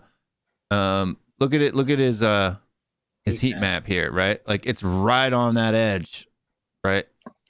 Yeah. He rarely gets into the center of the box. It's all along that left-hand side. And that's where you're going to see crossing the ball. Right, but Son did cross the ball. He had 2 crosses today. I just don't remember him. And then if you look at Son's season when he got the golden boot, and you'll see his heat map, it's a completely different deal, right? So you can see his heat map from today looks very similar to Miata's, right? Like all in this corner zone of the box, right? But let's go back to the 21-22 season. You see how it's completely different. Yeah. Right. He's not playing a touchline system. He's all over the middle, all in the box. Right. Yeah. It's a completely different role. And then even last year's heat map was different from the year before that. So now you see he's less into the box and more hanging around in that left central zone, just as like a midfielder who's linking up play and doing whatever. Oh God, you're depressing me now. You're depressing me. But watch under like a Pochettino. So let's take the 17-18 season, which was probably one of his better seasons, like people were happy with, or whatever. You can see his heat map's completely different under Pochettino. He's much farther along on that touch line. It looks, and this is obviously when he played on the right because Son played on both sides. But if you notice, there's a harsh red spot here. He stayed wide, right, and cutting inside in this angle. You're going to see a much more. That was 6 years ago. But regardless of the amount of time, position affects. Evolved as a player. He's evolved. He's evolved as a player. Like, what do you mean he's evolved as a player? When you play a different system, and he's a lot older. He doesn't have the pace or the legs to play that role anymore, I don't think. Why do you not think he has the pace? I think he's lost a couple of steps since 2017, to be honest. I could look it up. He was carrying an injury all last season. The season before, he won the Golden Boot running in behind. So I agree with that. I think the base narrative is all based on last season, which again is skewed because 1, he was carrying an injury all season, and 2, he was being played in a way that didn't allow him to showcase his pace because he wasn't running in behind. He was playing back to goal, coming deep to receive the ball on the half turn, and was most effective, or was most used in transition in the system. So I mean, I just don't think, I think that's a false narrative that's been, that is based off poor analysis of last season's performances. Can I tell you something on this? Do you know what I think it is? Well, let me just throw this out there real quick. So Son's top speed in the 17, 18, 19 season was 35 kilometers per hour. That was his top speed. So now I'll look for this season. Go ahead, Still.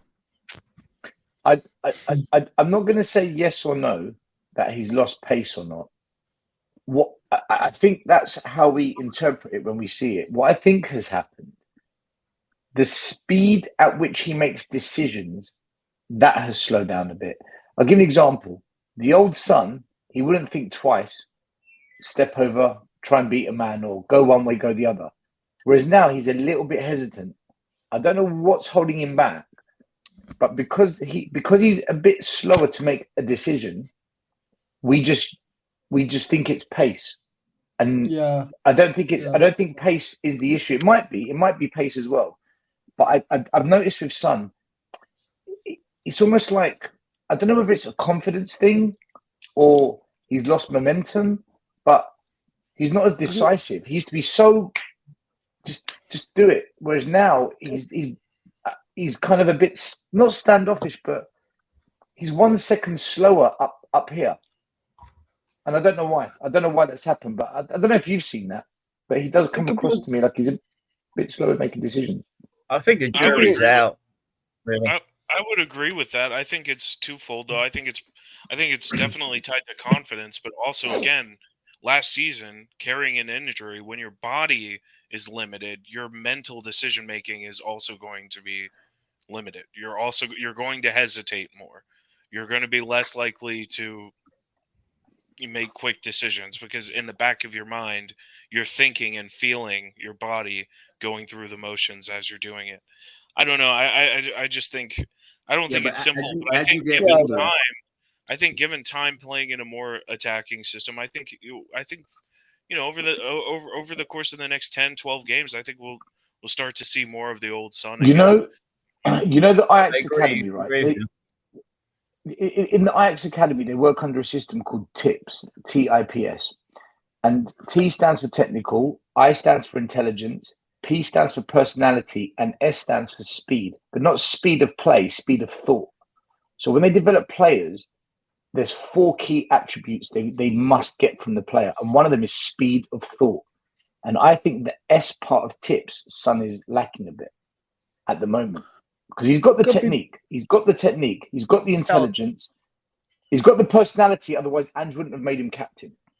So it says in 2022, his top speed was 34.7 kilometers per hour. So he's dropped 0.3 kilometers per hour from the 2017 season. You would expect that after while carrying an injury. After somebody ages 6 years as well. Like, you can't expect somebody to keep the same pace 6 years after. But just so you know, so his top speed that is 21.8 miles per hour, and Mbappe is running at 22.3 miles per hour. So he's a half a mile per hour slower than Mbappe at 31. If you look at Terry Wright in the comments, he says Son's problems right now between his ears. He's overthinking things. Now, if you're overthinking, then you're slower in making the decision. So that could be a reason why he's just overthinking. But why do you overthink? You overthink because you're not confident in your instinct. So it could be a confidence thing with Son. Yeah. So after doing the analysis I did on Perisic, and if you guys haven't watched that video, you can go to the 4-2 post-match show, the last post-match show that we did. And it was like 4-2.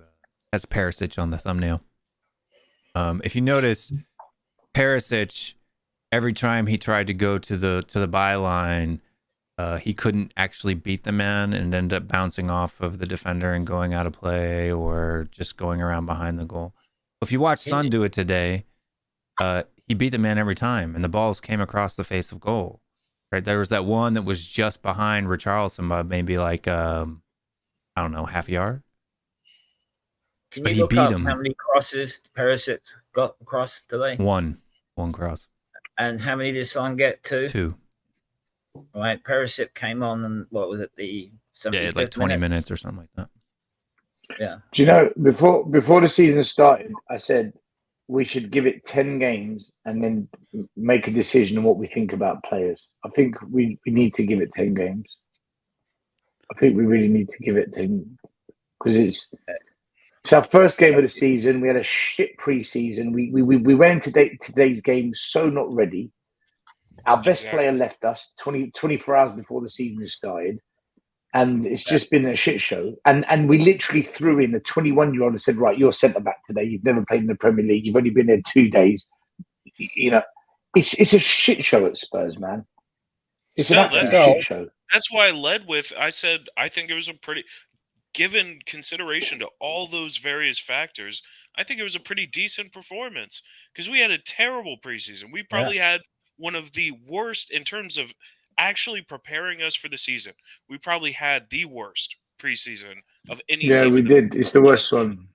Yeah, I agree. And then, you know, like you said, with Van de Ven coming in, all these factors, I think you know, a couple things go our way, and we take away 3 points from one of the hardest places to win for us, you know, the last couple seasons. So I don't think it was that bad, honestly. Look, on the for me, I didn't think Son was. On the Madison thing, I would be interested to see if Postecoglou tries Kulu on the left wing instead, so he can cross on his dominant foot. I mean, there's a lot of people said that Son and Kulu should switch. You know what I mean? Because Son doesn't need to be on the left if he's not allowed to cut in, right? He could play on the right just as well. You know what I'm saying? And same for Kulu. Yeah. That's what I'm saying. But Postecoglou normally has one cut inside while the other stays wide, right? That's normally, I think that's why he's got Son and Kulu the way that he's got coming in. But Son could cut in just as good. Well, yeah. Didn't Son go on the right for a while? Huh? Didn't Son go on the right side for a spell? And that was just like in the look. The system's fluid, right? So if happenstance has somebody come over, like Son was over there for like maybe 30 seconds, right? 15. Yeah.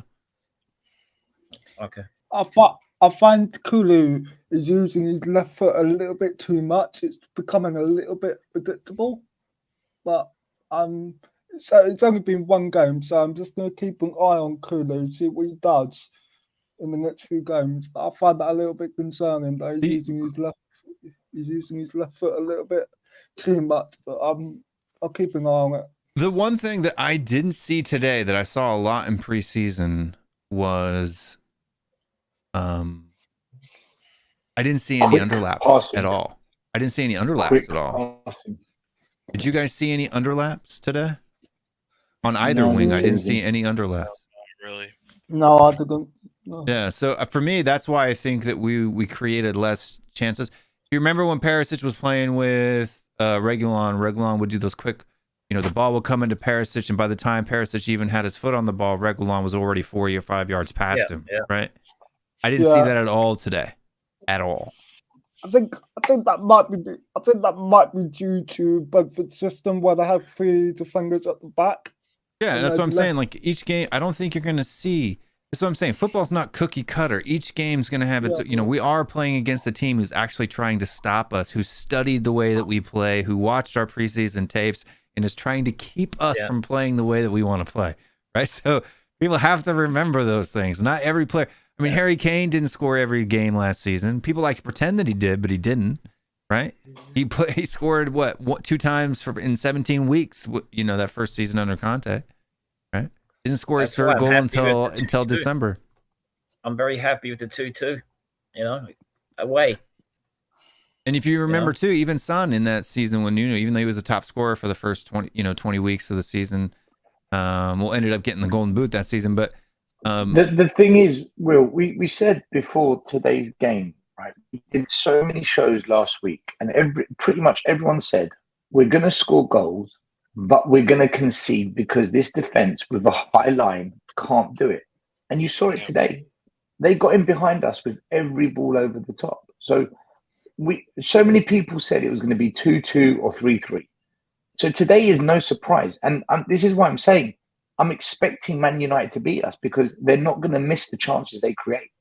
We will miss our chances. We will, because we don't have an out-and-out striker at the club anymore.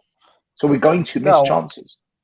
It's worrying. But don't worry, we're going to have like 70% possession. But this is the thing. Like, I don't think Son played fantastic today. For me, it was just an average performance. And I didn't think Kulusevski played horrible today. I thought it was just an average performance. And I didn't think Perisic played well today either. I thought it was just an average performance. It was an average. The only person I thought in the front three that played poorly was Richarlison. And everybody's all excited about his work rate, blah, blah. I'm sorry. If you go actually look up the numbers, Son had way more presses than Richarlison did. So where's all this work rate that everybody's talking about? Son, that is such a myth. Son has always been one of the hardest working players in this team as long as he's been a part of it. I don't know where that comes from. How did he get back? And people just make up shit. I know, and they're like, Son doesn't track back anymore. Well, then how did he get in the box and cause a penalty if he doesn't track back? It's so dumb. But I honestly, you're being more charitable to Kulu than I am, and I'm like the big Decky stan around here, so I'm surprised by that. I just thought it was average. I didn't think Kulu. I mean, people didn't realize, but he had like 71 touches. He was on the ball quite a bit. His passing accuracy was 84%, which was a little bit lower than Son's, but not much. He had one key pass, two crosses. He can't get past anybody. He can't get past anybody. He was 1 for 1 for his dribbles. Like, this is what I'm talking about. He had one dribble, and he made it. Lack of attempting. I just feel like he needs to be. I just see a huge lack of confidence in him. Prove that I have a biased opinion on anyone. He used to be really confident in that. So Son is not effective in the wide areas anymore. This happened to Wayne Rooney. Wayne Rooney had to become a different player as he got older. Teddy Sheringham had to do it. I just think Son now needs to be a different player. And if he's out wide, he's wasted because he's not going to do anything and everyone's going to criticize him. He has to be in the middle or don't play him. Honestly, he's not in the middle, just don't play him. I feel like... Right, hold on. I feel like... Sorry. Let me ask everybody in the audience too. You guys can put it in there. How many? If Perisic plays on the left, starts week in and week out, how many goals do you think he'll get this season? He's not a goal scorer. But that's the point, right? The people are one or two. Okay, so if Son plays out on the left this whole season, how many goals do you think he'll get? 10. 8, maximum 8. Yeah, 8, 10. Okay, so 10. Then who should play on the left, Perisic or Son? The answer's clear.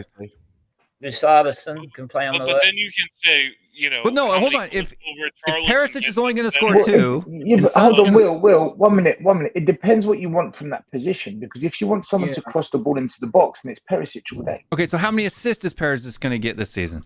10. Perisic had a lot of assists last year. Remember, 10 to 15. He had 9. Yeah, he had 3 more than Son. Yeah, so it depends what you want from the position. How many assists do you expect Perisic to get this season? He starts every game 10.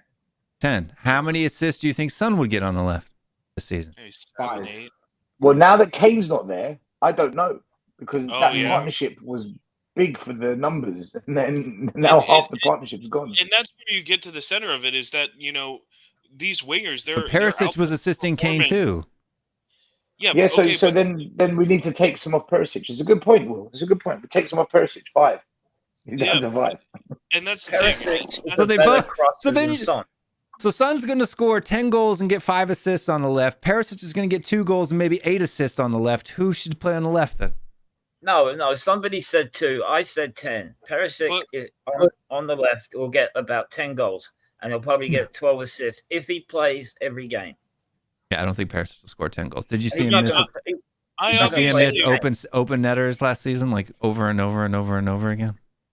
I agree that Son is a better choice on the left than Perisic. The whole point is that the difference between Son and Perisic on the left is smaller than the difference between Son and Richarlison in the center. I agree. For example, take the 2 balls that were played in, the one that was played in by Maddison, the through ball by Maddison, and the through ball by Basuma. I think if Son was on the receiving end of both of those through balls, he puts them in the back of the net. They're goals, yeah. Oh yeah, of course. Right? Do you know what we need to do? In my opinion, right? It's not going to happen. But when I look at the players we've got and what Ange wants to do, I don't think we've got the system I don't think we've got the players for this system yet. I think Spurs' best system would be to play 4-1-4-1. I think we would get the best out of most of our players if we did that. I think this current system of 3 across the top is. I don't like it. I'll be honest with you. I don't think we've got the players in form for it. I don't. I think playing 3 across the top is actually hurting us because of the personnel and the current form that they're in. But that's the way Ange plays. He always has. He always will. He won't change. Yeah, I know that. It's I get it. Well, I don't think it's going to work for us. Not until we get new players in this club. And that high line that he plays is suicide. This high line that this high line is and Dyer suicide, and Davies never touched the pitch, so we can't blame it on them, right? Suicide. Dyer didn't even touch the bench. I love it. That's why I'm backing Ange forever. And just off that one decision of not putting Dyer in the team, I will never question this man. I will stand him forever. The Dyer mutiny is the best thing to ever happen to Spurs. I know. Thank you. It really is. Great. I love it. Yeah, mutiny. I mean, come on. I mean, what was it, Stel? Like that? I agree. We don't know. There's a lot of conjecture still. Okay, that's fine. But the conjecture deleted Tottenham's on Instagram. Yeah, no, and I was about to get to that. To where obviously he wasn't involved in any of the captaincy. He's robbed a living from your club for a long time, in my opinion. 10 years. Now, yeah, I would say, yeah. So I mean, he's robbing. upset. Dyer is upset because him, Maddison, Davies, and Kane. They don't have a foursome to golf anymore. They only got 3 now, and so that's true. Well, this comment here from Terry Wright where he says Ange isn't changing, and he shouldn't have to. The club needs to give him the players he needs to succeed. When we said this about Conte. said this, I've got nothing wrong. I've got nothing wrong with this comment. I've got nothing wrong with it. But my point I was going to make is, we said this about Mourinho and we said this about Conte, and all we ever heard was they're stubborn, they're rigid, they're dinosaurs. They Try don't something change new. Tottenham always missing 2 players. Skull. And I guess the difference is that. Sorry, my bad. You go. Sorry, I said Anne did change the system when he was at Australia, Japan, when he played a 4-3. He played a 3-4-3, and he played a mid to low block. Yeah, no. Listen, I actually agree with this comment, but it needs to be consistent with every manager, not just now. That's what I mean. I don't think. Hold on, Postecoglou has come out with his own mouth. So these people that say that he changes, he said with his own mouth. It's in an interview. You guys can go watch it when he was at Celtic. Yeah. I don't change my tactics, but I do change personnel that have different qualities in order to change how we impact the game. That's what he said. Well, he changed the personnel today, and there was no impact. Well, it's because he didn't change. He didn't change. He's made like-for-like substitutions, right? Yeah, Sanchez for Romero, Skip for Sarr, and Perisic for Son. That's like-for-like. That's why nothing changed. Like, I don't understand, because nothing changed. I don't know if people have gone and looked at Perisic's numbers for the thing, but I mean, I'll just read them out for you. His numbers today, Perisic as a substitution. Why? Oh, I gotta click on the button. Let's see. Looking up. You guys think we'll get? I've got it. So he had he played 15 minutes plus extra time. He had 20 touches and 82% passing accuracy. So he had 11 passes. He only completed 9. He had 1 key pass, 1 completed cross. He had 3 dribble attempts, so that was good. He dribbled more than Son did, and gave the ball away 6 times out of 20 touches. So that's a lot higher. I like the way we're trying to play football. I like it. I agree with it. I'm happy with it. I think this high line defense is fucking suicide. It's gonna you can't cover up the cracks that this defense holds. Romero hasn't got pace. He can't. No, but I mean, that's what you're gonna see, though. We got to be used to that. Chicken Royale can't defend. He's always out of position for a ball. This is why Vicario. He's learning. It's the same thing happened to Potter at Brighton, and what he did was he dropped the defense 25 yards back. So he said basically, look, come on to us. I'm going to give up the offside trap. I'm going to give you the space to run into, but I'm going to get you further back. I'm going to put a wall before the goal. And when you get to the edge of the box, I'm going to engage you there. And you know what? It partially worked. Is Ange going to do that? Is he going to say, no, you know we're going to end up playing. I tell you what we're going to be like. You guys remember Leeds under Bielsa? Yeah. That's exactly how we're going to play this season. We're going to end up going out and getting smoked. Kamikaze football. 5-2, and then we're going to go beat Liverpool 7-2. Right? Like, I'm telling you, like, that's the kind of system that we're going to play this year. People better be ready for it. It's going to be so much fun. Is it? Yeah. I have a question. TJ, I have a shit, question. okay? We're going to be shit regardless. We can be shit playing ugly football, or we can be shit playing kamikaze, and I prefer kamikaze.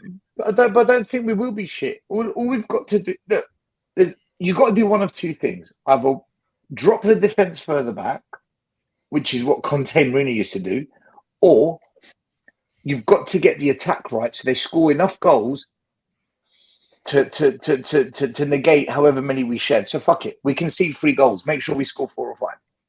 Well, it's transfer window. But today,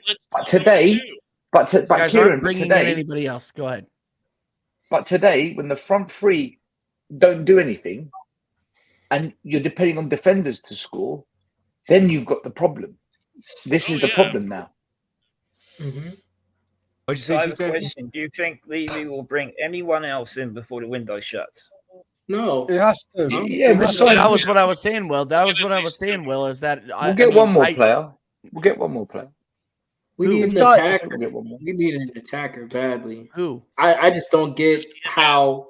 I just don't get how you can, even when you have an inkling that your 100 million pound striker is going to leave, that you think bringing a 17-year-old Argentinian kid is the replacement, and that you think you can go into the next season and everything. He's 20. Everything's cool. He's gonna get loaned out. He's not. No, they're not even thinking about it. What was the point of bringing him? I don't mean to sound like an owl here, but who? Clubs do. Look at Arsenal. Look at TJ's club. They have the same reason we Balogun. signed Jack Clark. Him on loan, let him develop. And he could come back and be a good player for them. But they're not selling. They're not selling Jesus, or they're not selling Saka. But De La Spurs, and then it's bringing the same. in somebody to put out on loan. But it's the same reason. They already had them in, and they're just building off of that. It's the same reason we bought. Harry Kane, but we didn't bring anybody in to even try to replace him. Exactly, we're filling in holes. We're filling holes. We're not building. Hold on. We're not building.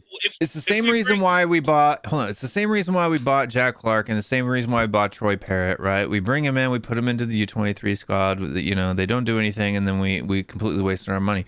But, and I'm not saying. Hopefully I'm wrong, and hopefully these things. But we've done this so many times, and with this whole thing about we're going to sign players and all this other stuff, and this is the thing I've seen some other shows to do. People were bashing on the trust and stuff like that, and saying that. No, I think the Spurs fans are justified and valid in having concerns and thinking that this Harry Kane money, because I need to teach people a little bit about having what we call abductive reasoning, right? So like a Bayesian probability type of a system. I don't want to be up here. Hold on, it's real quick. You need to take the available information, the pieces that are out there, and then make educated decisions based on what we know. And we have Postecoglou, who said that they've been preparing for this for a while, and that they've been buying players knowing that Harry Kane was going to leave. So I wouldn't be surprised if we don't sign that many more players this window, and that 100 million pound that we got, although we also have the Winks money as well, so it's like 120, right? Or 140 if you count the add-ons for Kane that we won't see for a while, but. I don't think you'll see too many signings come in unless we move players out. I really don't. I think we will. I think we'll probably sell Højbjerg. We'll probably sell Højbjerg. We'll probably sell Sanchez. I mean, a couple of these guys are probably going to move on before the end of the window. I think we're going to keep Sanchez, bro. I think Sanchez is staying. I don't see why we can't bring in a Gift Orban.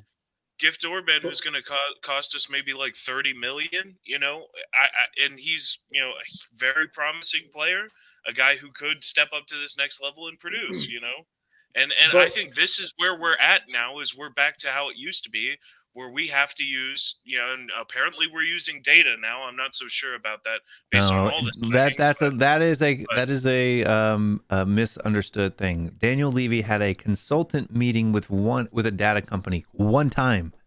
We're not using data continually. He had one meeting with a data company. But even regardless, I think we're at the position now where we're going to sign younger players and try and develop them like we used to. And to be honest, the last time we were good is we were doing that under Pochettino. So I'm fine with that as long as we make smart signings. Van de Ven is a smart signing. I like him, and I think Gift Orban, everything I've seen of him, he's had a meteoric rise and has smashed it in absolutely every league he's ever played in. Belgium is not a farmers league. It's a tough league. It's extremely competitive. And I'd totally be fine to bring him in and give him a shot. He can't be worse than Richarlison. And we still have Son who can play through the middle, who will score goals if he's played there. So I don't think it's, the end of the world that we haven't signed a 70 million, 80 million striker to replace Kane. Because ultimately you can't replace Harry Kane anyway, especially I don't think we need to. Single player. I would be fine. I would be fine if we went out and got, even another wide player or something like that and play. I just don't think that they're gonna play Son up the middle. I wish that they would. I think that he would score more goals there, and I think it would get people off his back. So anything that keeps people from, shitting on Son, I think is a positive. But well, I feel like if Richie goes 4 or 5 weeks without scoring a goal, Ange is gonna have to play Son in the middle. I don't think he will. Are you sure?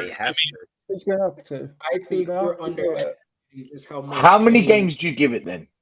How many games do you give it before you say, right, we need to bench? If Richie? it was me, I'd 4. 10. 4. 10 is too long. We'll be 15th in the table if we. Okay, we've got Man United 4 games next. for me. Do you think he'll score? Do you think he'll score against Man United? Charleston? No. I don't know. I think. Well, hold on. Hear me out here, because I think that there's an argument here that can be made. I think that in a system where they're going to be pushing up as well, and even though they have really good defenders, the fact that there's going to be more space in that for us to play through, I think you'll actually see us score more goals against Manchester United than we did against Brentford today. Yeah, I think we may end up still losing, but I think you'll see more shots. I think you'll see that 30-plus, shot type of a deal, and we'll probably score 3 or 4 goals. But we'll concede 5 or 6. I can't wait till we play Arsenal, because Arsenal's a pretty heavy pressing team. They're going to rip us to pieces, man. You're gonna have a collision like that. 2 high lines. They're gonna rip us to pieces. Probably. Those balls over the top to Martinelli, Odegaard, and Saka. We're gonna get absolutely pumped. Yeah, I think that's why we got Van de Ven, though. That's why we got Van de Ven, because of his speed to cover. Yeah, he's still young. Okay, so Van de Ven marks one of them. What about the others? Well, Romero is going to be on the right side. I mean, the problem is we don't have exactly. We need a fullback. We need a fullback that is competent on the right-hand side, to be honest with you. And to be honest with you, I think people are giving Pedro Porro a hard time. I think another number 6 as well. Although, man, Basuma is looking fire so far this season, and that's why I think Basuma is doing a good enough job in that role that we could easily play Maddison and Lo Celso together. We finally got the midfield, and now we don't have an attack. To be honest, I think we need another midfield. I think we need a number 8. It's almost like an 8-10. Right? Because if you think about under Pochettino, what Lo Celso is. Isn't Lo Celso basically an 8-10? Well, if he'll play Lo Celso, that's what I'm saying. I'd rather have Maddison and Lo Celso play together, because if you remember under Pochettino, when we were why we were so effective is because we had Dele Alli and Eriksen in that midfield up front, right? Because Musa Dembele in behind or whatever, right? Or just depending on what they had it on the wing. But we have Bentancur coming back. Yeah, but he needs to come back faster. Listen, and it's going to take him a while. Ezzy would be great. I agree, C. Sherman. If we signed Ezzy, That would be fire. Basuma, Eze, Maddison. That's a season-changing signing, in my opinion. I have loved Eberechi Eze since he was at Queens Park Rangers. He's an absolute baller. If we somehow manage to get him in, I don't. Or even Gallagher, to be honest with you. Can you imagine Gallagher, Maddison, Basuma? I'd rather have Eze than Gallagher, but well, I would too. But I don't know.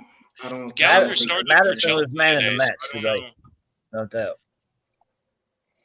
But I think we need to get an attacker because I think we're underestimating just how much Harry Kane getting 10, 15 plus goals a season really affects the team and how we play. I really think 10, 15. You mean 30 goals. Well, no, I mean, even stop. still He got with 30 that, goals but I'm just saying, twice. how do you think we're going to spread 30 goals out between the team? We're not. That's 6 players that need to get 5 goals at least. There are At least. Spurs. We're not going to do it. We're You not think going to do it. they can get 5 goals this season? Bro, we're not going to do it. They could have scored goals whilst Harry Kane was scoring as well, and they didn't. Yeah. Yeah. There's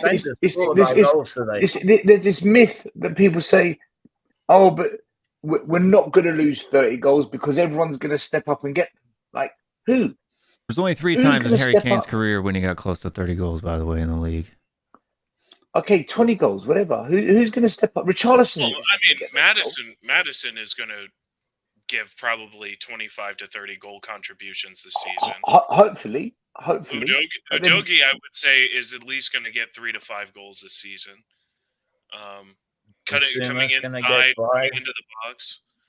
Basuma will get a few goals. You know, hey, Skip might get a couple goals too. Okay, you know, so Kieran. All right, here's the thing. Right, this is where it gets interesting. Let's say they all collectively get the 30 goals. Yeah, that keeps us where we were last year. Then 8th. 8th place. So who's going to get the extra 15, 20 goals to get us to 4th? Well, I would Where's hope that Sun coming goes centrally. Well, I mean, we were the 4th highest scoring team last season, right? So It's still got. And look what happened. that's because we conceded as many as we scored. What if we? That You guys are playing with the essentially system saying that's gonna gonna happen make us. this- Exactly. defense Galen hasn't Spurs was changed. about to say what I was going to say. We're You playing are with the essentially system. saying it's going to happen again this season. That is exactly what you Yes. guys are saying. Only it's going to be Yes, it's more gonna happen again. entertaining. Well, I mean, who the hell thought we were actually going to be higher up the table this season than we were last season? With every team around us straight. Chris Cowlin is expecting an open but top come bus on, parade when we win the FA Chris Cup. Allen. Oh my fucking god! You asked the He's question, I an gave you the unserious- answer. You're right, Stel. But we all know he's an unserious character, like many of the Lee Spurs. McQueen. Big Spurs. Lee McQueen said. YouTubers are Lee McQueen unserious said characters. we can get 5th place this year. He said we can get 5th place this year. And somebody We can made do a it. point, and I want to say, was it Perchy? I think it I'd might be have been delighted Perchy. with Europa League football this season. And I think Perchy was right I'll on be this. happy with Conference League, European Conference League.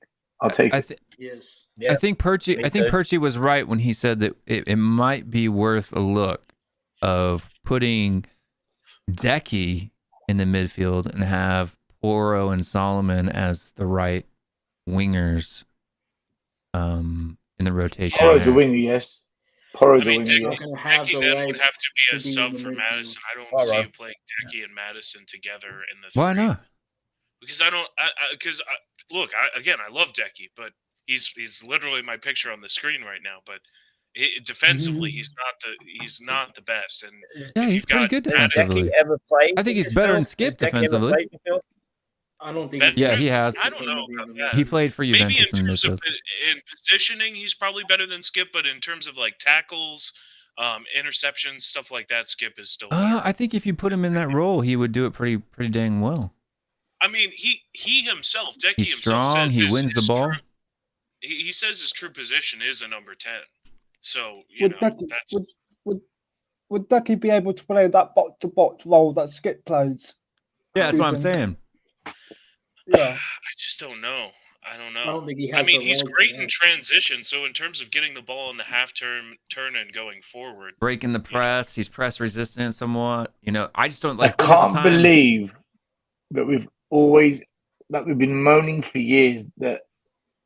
the midfield needs to be fixed. We finally fixed the midfield, and now the attack's gone to shit. Exactly. I don't think. Okay, so here's my role. I think Kulusevski in the counter-attacking system, because he had more space, right? He was able to be more narrow, more central, cut inside. Because really what Decky got all of his assists and goals from was that little 6-yard pass from the byline to the center spot, to Son or to Kane or to whoever, and then him cutting in on his left foot and taking a shot. I think that he doesn't have the pace to play as wide as he does. Because did you see today when he had that kind of 6 yards of space and he got caught real quick? Well, it's less pace and he doesn't have acceleration. He doesn't have that burst. That's the difference. And I've always said this because people, when we first signed Deck, he said he doesn't have enough. He doesn't have pace. He's too slow. I'm like, well, he's not slow. When he gets up to speed, he's actually pretty quick. But that's the problem, is he doesn't have that quick burst of acceleration that a lot of other. When Decky gets licensed to cut in and move around a bit and switch out with a fullback, that's when he's at his best. Yeah, and that's the thing is like he's. Again, he says himself that he's more of a number 10, but he can play on the right wing. And in a Conte system where he's playing as that like half winger, that half winger, half attacking midfielder, where he's playing in the half spaces, that know that works. But when he's forced to stay on the touchline, it's not really his game.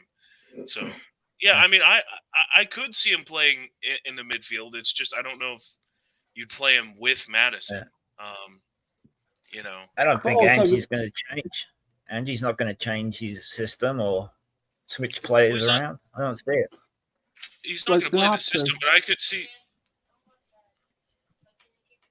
Did you know that based on last year's numbers, Son he's the fastest player for Tottenham Hotspur? Well, that doesn't surprise me. Yeah. I thought he was slow last year. He's lost pace. You can ask the Arsenal player on the top. I'm just saying. People think I'm chatting shit right now, but here I'll share my screen here. And guys, Will, I need to go. I'm up way too late again. I need to get sleep. Guys on the panel, big up to all of you. Will, big up to you. Everyone in the chat. God bless everyone. I'll see you on the other side. See ya. So this is later, Stone. Peace out too. See you guys. So this one is this website is called speedsdb.com, and this is all the Tottenham players, and this is based off last. Kane is just as fast as Son. Yeah, apparently their top sprint speed. That's not very good. Or Kane's faster than you thought. And then because Pyrisic is 33.7, Sessegnon, Romero, Højbjerg, Musa Sissoko, Emerson again, Bentancur, Richarlison, Kulusevski, Dyer, Brian Hill, Harry Winks, Longley, Danny Rose, Dele Alli, Ben Davies, Lucas Moura. Oh, Lucas Moura is he's faster than Son. No, he's literally not. Like, these are literally clock speeds. This is our top speed. This is the fastest they've ever been recorded at running. Now, Lucas Moura is good in those tight spaces. I think he has a good burst. Quickness, yeah. Yeah, like he's not speed-wise. You've never seen him, he dribbles really fast. I think Eric Dyer looks actually a lot slower than he should be. Because Eric Dyer looks super slow. Eric Dyer is gone. Eric Dyer will never play another game again for you guys. Congratulations. Looks like Romero's one of the slowest, or Sanchez isn't even that fast. Yeah. He's crap. He's a crap player. How well did Basuma play today, though? Oh, man, he was great. Yeah. Very well. I mean, Maddison, Basuma. I mean, we finally, if Bentancur comes back and he plays as well as he has played. Yeah, it is. If you can find different numbers. If Sonny does go up in the middle, plays the number 9. the data here is a little bit skewed because a lot of these players don't ever get to their top speed because of their position. Right.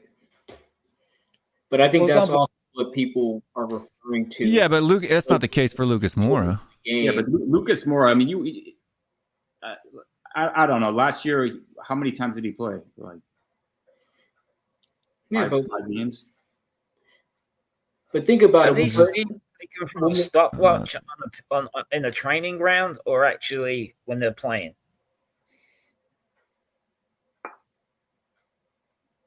I presume it's when they're playing. I presume it's when they're playing. Because playing and a 100-yard dash is totally different. Right. Just like running with the ball is different than just running. It's a different different type of thing. So look, we'll show the fastest. I would actually think Lucas. Here, I'll share the screen again, and I'll show you this is Man City's fastest players. So you got Holland's up there. Yeah, he's fast. Alejandro Garnacho is the fastest at 36.2. Then Erling Haaland, Kyle Walker at 34. Yao Cancelo at 33.7. So Son's quicker than Walker. Yeah. Yeah. Just by a hair, by what, 0.3 kilometers per hour, right? Yeah. Kyle Walker's older than Son, too.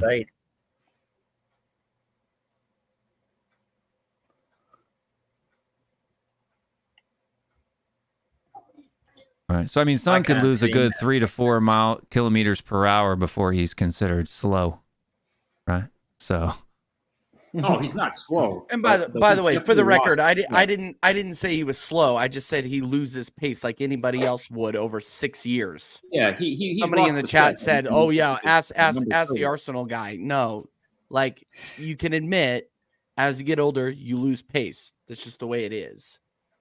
Yeah, I mean, it just depends on how good a shape you keep yourself in. And at 31, exactly. I don't think that's the age. Like for me, now, granted, I'm not a professional athlete, but even me, I don't think I started to become slower until probably about 35, right?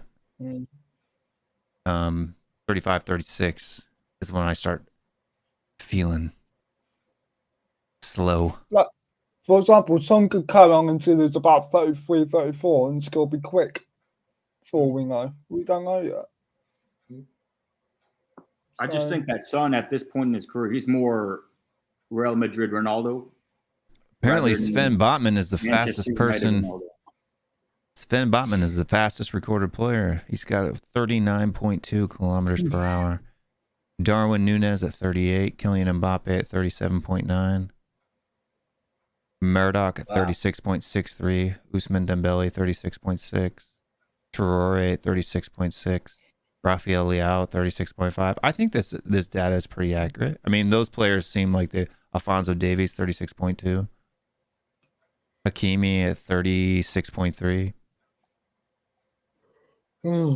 Yeah, well, and hopefully people will realise how quick players actually are. And sometimes I would consider strikers, wingers, or fullbacks or wing backs are usually the quickest players on the pitch. I would have thought. And these are speeds recorded in matches, right? So. Okay. Okay, so there you go. There you go. Right. Yeah. These aren't like on the track. Right. Right. Yeah. I think that would be completely different. I'll never forget. You remember the goal that Son got against Burnley from our box all the way through, and that was a beautiful goal. Yeah, and that was only 3 years ago. And I think these might have been Champions League games. So. Look where they got the data shouldn't from. Be up there. And no, Arsenal players shouldn't be up there. They haven't been there. To be honest with you, I don't see any Arsenal players, so that may be why I don't see any Arsenal players. Oh, let me see. It's been 5 years, right, James, since Arsenal. Don't really care how fast they run as long as they win. Imagine if Arsenal played Bayern Munich in one of their group stage games. Yeah, we're already talking about that, and it will probably happen.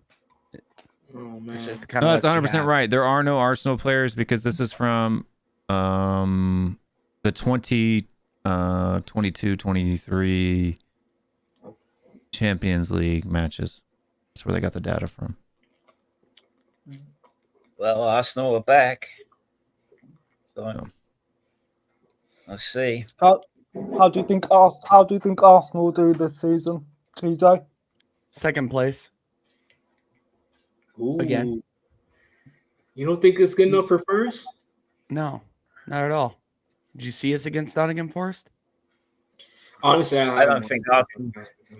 I think Arsenal will just about make top 5 because you got Champions League now to play with. We'll get second or third. It's just one of those things where how much is Arteta gonna toy with the lineup? And hopefully he learned his lesson in man management and substitutions. Last year you had no European football. This year you do. No, we did. So we were in Europa League last season. Yeah, they were in Europe, but they went out right after. We went out early, but we still had Europa League. I thought they went out to what is it? Sporting. Yeah, the team. Sporting on penalties. Yeah. Hopefully we learned. But anyway, you went out early, but if you my point is if you get to the knockout stage in the Champions League, 2 legs, you got a lot, and if you get anywhere in the domestic cups, you got knocked out last season in the second round of the League Cup. Yeah, it's because it was the first game that we played in the league. No, second game, because we played Oxford United, beat them, then played Brentford, didn't take them seriously, played Carl Hein and got knocked out. So I still don't think we're going to take domestic cup seriously if we're still in the Champions League and we're still in contention for the league. It all depends on where we are in the league leading into the European competitions. To how serious I just don't rate. I don't rate Jesus. I just don't rate him as Yeah, if you don't rate him, then you're not watching what he does at center forward. He links the play very, very well. I watch your games. I watch your games as much as Tottenham. I just think you just need one thing we have in common, unfortunately. I mean, I agree with you. I agree with you from an all-and-out striker perspective, but I would rather have Gabriel Jesus 10 out of 10 times than Eddie Nketiah, or or that freaking fraud of a German that we have and we signed. Go ahead. Why did you buy Kai Havertz? That's a good question. I don't know. He's a midfielder. That's why he's going to come into the midfield and change. Well, we've been playing him at a number 9. We started him at a number 9. Oh, so he's not a midfielder anymore. Well, no, Arteta's trying to figure out where he fits in, which is really, really frustrating for me. We spent $65 million and we're paying him 330 bags a week to figure out where he plays. And that's what's really, really frustrating to me is that you could have saved that $65 million and bought James Maddison for $40 million and slotted him in as a box-to-box midfielder. Just Kai saying. Havertz, the only person who managed Kai Havertz well is Tuchel, who when he was there at Chelsea when they won the Champions League. I mean, even under Tuchel, he wasn't that good. Yeah, he had that one great goal in the Champions League. Could anybody else name me another goal that he scored that stands out? Thanks for playing. No, and that's what I'm saying is that nobody can say that other than his couple of seasons at Leverkusen and the one Champions League final goal, you cannot tell me he's been consistent. And I can understand the argument that, well, Chelsea were in turmoil. You didn't really understand like if he was really going to be that player or not. Well, Arteta just took a £65 million gamble. And if Havertz fails, and if we fail, it could cost Arteta his job. And I truly do. He'll make me Gunner happy. Well, me and Lee are buds, and it would make me happy too, because honestly, I just want to see this team succeed. And so far, Kai Havertz is not it.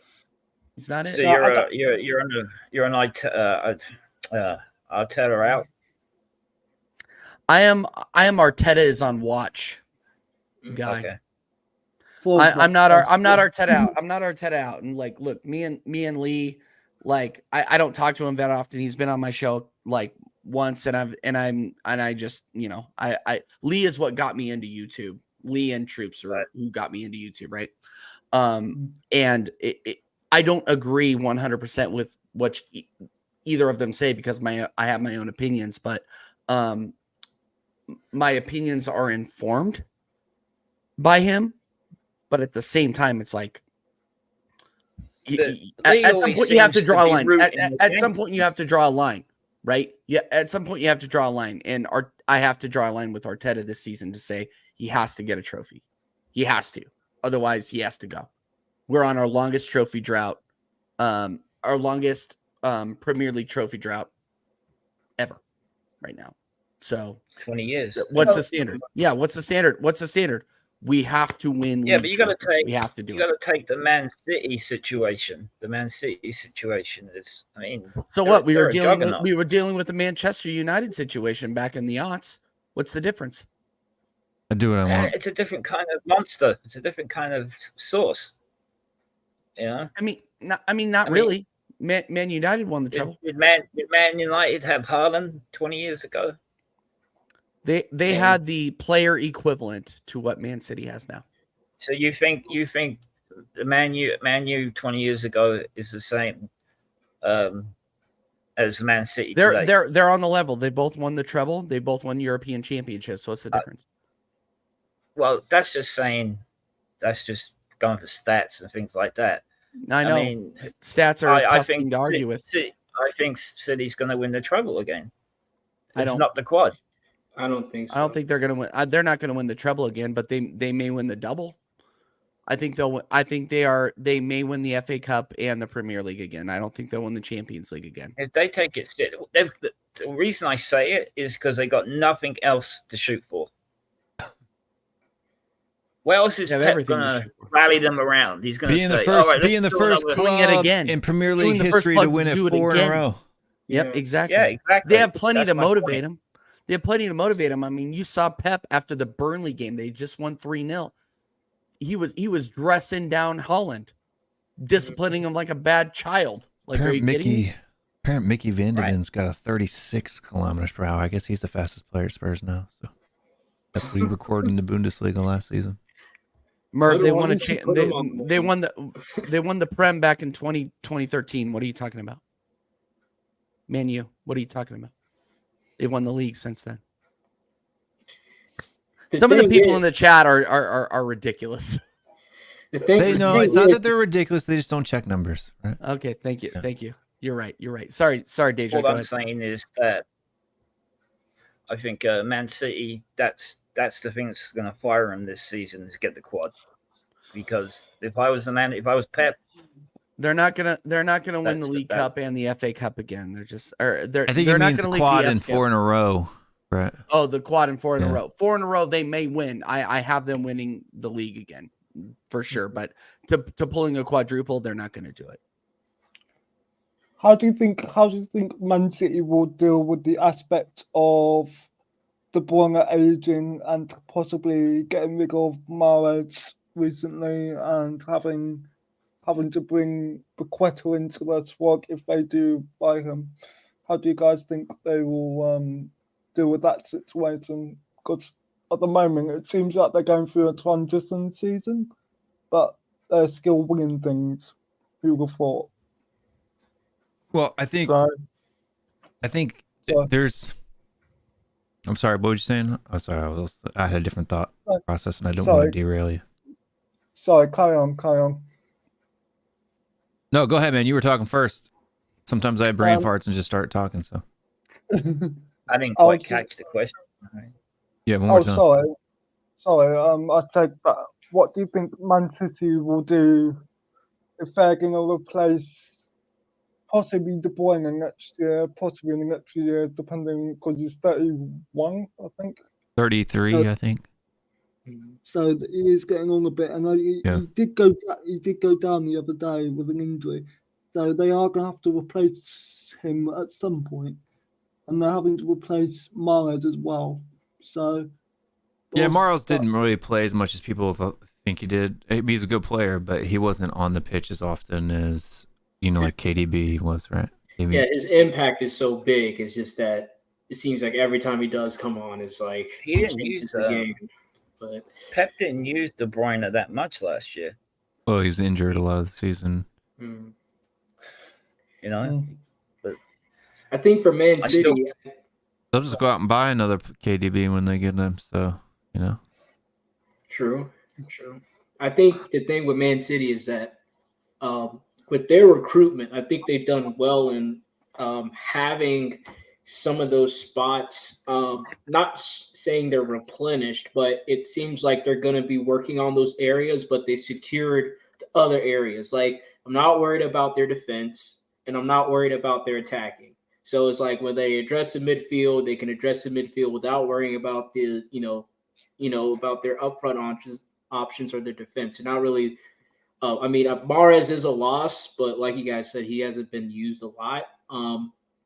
And then on defense, I think for Laporte, if he goes, but even still, I think they're solid in defense, so they can address that area in due time. Whether they want to wait for another generational talent to become available, they want to wait for another big fielder to hit the rise. I'm not sure, but I think they have the capacity to, like TJ said, win the league again, but still be under construction, so to speak. And I think that's to that story. Well, I just think that Manchester City. Sorry, I just think Manchester City is probably going to want to start building a legacy, right? Like, even though they've had like the last decade on lockdown, building a legacy. Well, yeah, because they've only got 9 league titles in the history of their club, and they're about 11 behind Manchester United. They're 10 behind Liverpool. They're 5 behind or 4 behind Arsenal, right? Like, that's the kind of legacy. Huh? How many trebles are they behind? Well, there's a difference between trebles and there's a difference between league titles, right? Like, we're talking a generational legacy here. Guys. That we're not just talking about in the last 10, 20 years. We're talking about when your grandkids are reading Wikipedia in their VR glasses, right? Like, this is what they are going for, and they are achieving it. But again, I don't think that they're not going to get the treble every year, guys. Let's be honest. It is extremely hard to do what they did. It's only been done once before. So to say that they're going to get the treble or win the Premier League even 4 times in a row, you never know what's going to happen. You never know. But when's Man City ever going to get in trouble? They won't. Never. They won't. Never. That whole argument about how Daniel Levy's financial betting the farm on it. Yeah, well, I'm gonna ignore that comment because Arsenal fans are doing the same thing. Oh, we won the League Cup in 2018. Then, yeah, okay, whatever. No, all I'm saying is that look, you have one of the best teams in a generation, one of the best managers ever, arguably. It's an absolute joke. So you're literally witnessing history here. But they've cheated to get there. There, you don't know that, and until it's proven guilty, you can't even say that. And even then, it's going to be tied up in the courts for another 8 to 10 years. So it doesn't matter. I've studied the money trail, and they've violated FFP. But they got to prove it, though. That's what I'm saying. And then even then, what are they going to do? I don't think they'll retroactively take anything. They're not going to retroactively reward Champions League trophies or Premier League trophies. The most they're going to get is a point deduction. 2 years for Champions League. Remember that? Nah. They were supposed to be banned out of Champions League for 2 years. It's not going to happen. And then it got knocked down to 1. Then they appealed it, and then that was thrown out. So, what's the point? It's not going to happen. But before any actual sanctions come down, there'll be a Super League. Manchester City will be in it, and it won't matter. I think we already got it. Really, I mean. No, I mean the Champions League isn't quite a Super League, but it's not a Super League. I think they're going to try to as they expand. There's too many small wonky small country teams in the Champions League for it to be a Super League, right? That's not what they want. What they want is, the big teams to play each other all the time. I think pretty much what the summer tour was. What the summer tour is in the preseason, they just want that for the Champions League. How they tour to different countries. I guarantee you, these top 12 teams in the world playing each other. That's what they want. That's literally what they want. But for the an actual trophy, something that would I said this earlier, and I'll say it again. The Super League is only 5-6 years away. No matter how much people argue against it, how much damage it's going to do to the pyramid in all of the European countries, money is money. But they already tried that. And the fans said no. The fans are not going to matter, because guess what? Even if the fans protest until the cows come home, right? Mm-hmm. At the end of the day, when the money is going to hold on. It's not going to stop coming in. It's not going to stop coming in, because people are going to continue to fill the stadium, and they're going to continue to pay for the subscription for the streaming, because you are going to pay for. I am not underestimating it. I'm not underestimating it, because the working class at the end of the day, hold on, you keep interrupting me. Hold on 1 second. At the end of the day, you are going to watch it. Mm-hmm. Tell me I'm wrong. Yeah, people watch it, but people probably won't go into the stadiums. Doesn't matter. They earn more money off of people watching it on TV. How did we survive the pandemic? How did we survive lockdown? Money. And I'm not trying to be a dick. Like I'm just talking financial facts.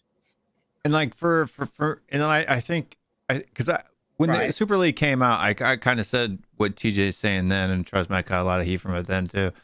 But because that's the way things are done kind of here in the United States with the franchise system, right? And that's, people want to talk about, how the World Cup and the FA Cup and all of these single events are, have more viewers and all this stuff. But what people don't realize is the NFL, which is only played in the United States, it's not played anywhere else, makes more money, right, than even the Premier League. Your cheapest NFL club is worth billions. Your cheapest Premier League club is tens of millions, right? So that's the difference that these money-hungry folks are looking at. And what I think is proof positive for this too, because a lot of people said then back in the Super League when I was bringing up the same argument, well, the players won't play, right? They have morals. Well, look at the Saudi Arabian League, right? That's what I'm saying.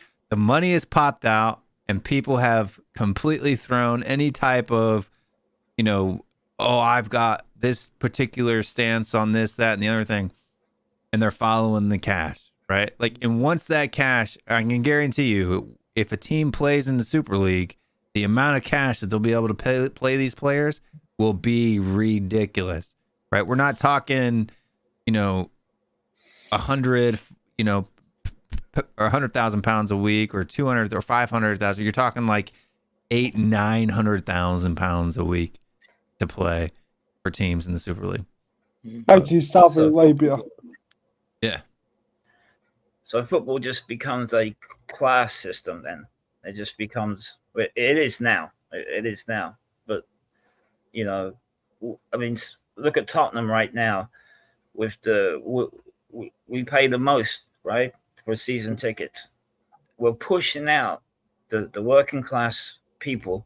When I first went to my first game was in 78, and when I started to pay my own money when I was 12, 13, it was £7.50. Okay, that's about what, $5? Do you know what the average NFL ticket price is in 2023? You don't want to. You don't want to. $331 for the average ticket price. That's just what $331 is the average price. You don't see any NFL games not sold out. You don't see any NFL games unless the teams are really bad. Unless it's like, I went to see the Broncos get absolutely beat up by the Chiefs for $500. Yeah, and I can guarantee you that stadium was still pretty packed, even though you would probably say the Chiefs are definitely going to win. I would never pay that. I would never pay that. But could you pay that amount? $331 to pounds is what? It's 275 pounds. Could you imagine if the average ticket price of Spurs was 275 pounds? And people are moaning about the ticket price going up to 61 pounds or something like that. Like the general price going up 20% to 60 something pounds, right? 70 something pounds. The average ticket price, and I'm just Googled it, in 2023, average NFL ticket price in 2023 is set to $331 according to The Athletic. I saw a fee increase from $307 on average last year. Is that reasonable? Levi's Stadium the lowest ticket price is $396. Is there a reason why it's so expensive for that type of sport? Is there a reason for it? It's one of the money. That's it. Supply and demand. That's the beginning and the end of it. And there's Supply only and demand. 17 games in the NFL too, which is amazing the amount of money that they draw in. Well, because the TV contracts are huge here, right? The advertising dollars. Like you have to understand, like a 15, like take the Super Bowl for example, a 15-second spot. The average price was $5 million for a 15-second ad in the Super Bowl. Yep. Yeah, money. Mm-hmm. My dream is that the Premier League and all of football across Europe will be salary capped. Not just one salary cap for everybody, but every certain franchise has a salary cap. You know, and they have to stick to that limit. I want to ask this question to Will. Do you think that the salary cap could ever work in the Premier League in any sort of format? I mean, they would have to if they got to a franchise system eventually, right? Like they have it hit in the NFL. Yeah, but you can't. I don't think you can have that with a promotion relegation. But they wouldn't have in the Super League. There wouldn't be pro rel. That's the point. I know. Right? I'm asking about Premier League. No, I didn't say Super League. No. Yeah, exactly what I'm saying. Not in the Prem system. It wouldn't work. Yeah, no, and in the Super League, the first format that they put forward was you would have certain teams that would stay up no matter what, but you would have certain teams that would get promoted and relegated in and out of it. But the core teams that they pointed out would always stay. Yeah, I think that they were doing that. I think they were doing that to placate. I don't think that that's what they want to do. But eventually, you know, it would just be. I think eventually they would get away with out of that. Yeah. You know, look at Newcastle United. That's the future. And then they would start franchising it out. And so you would maybe have teams that aren't in the Super League who could buy their way in, and then they would have a permanent seat at the table, like an MLS type of system. Like I'm telling you right now, MLS makes a lot of money compared. What's MLS revenue? Yeah. By the for as unpopular of a league it is, they put in over $300 million in revenue last year. These players that go to Saudi Arabia, they realize it's really strict living in that country. But think about it this way: there's no drink. This is how much they changed the rules for certain players. Go ahead, Will. Sorry. So team valuations, MLS. Yeah. Los Angeles FC is worth is evaluated at $900 million, right? It's almost at $1 billion already. Right. LA Galaxy's $865 million to buy. Atlanta United's $855 million. Seattle Sounders is $725 million. The cheapest team in the which is CF Montreal is worth 390 million. That's the lowest in MLS. Now, if I go to club evaluations in the Premier League, God, that feels like pocket change, doesn't it? Mm-hmm.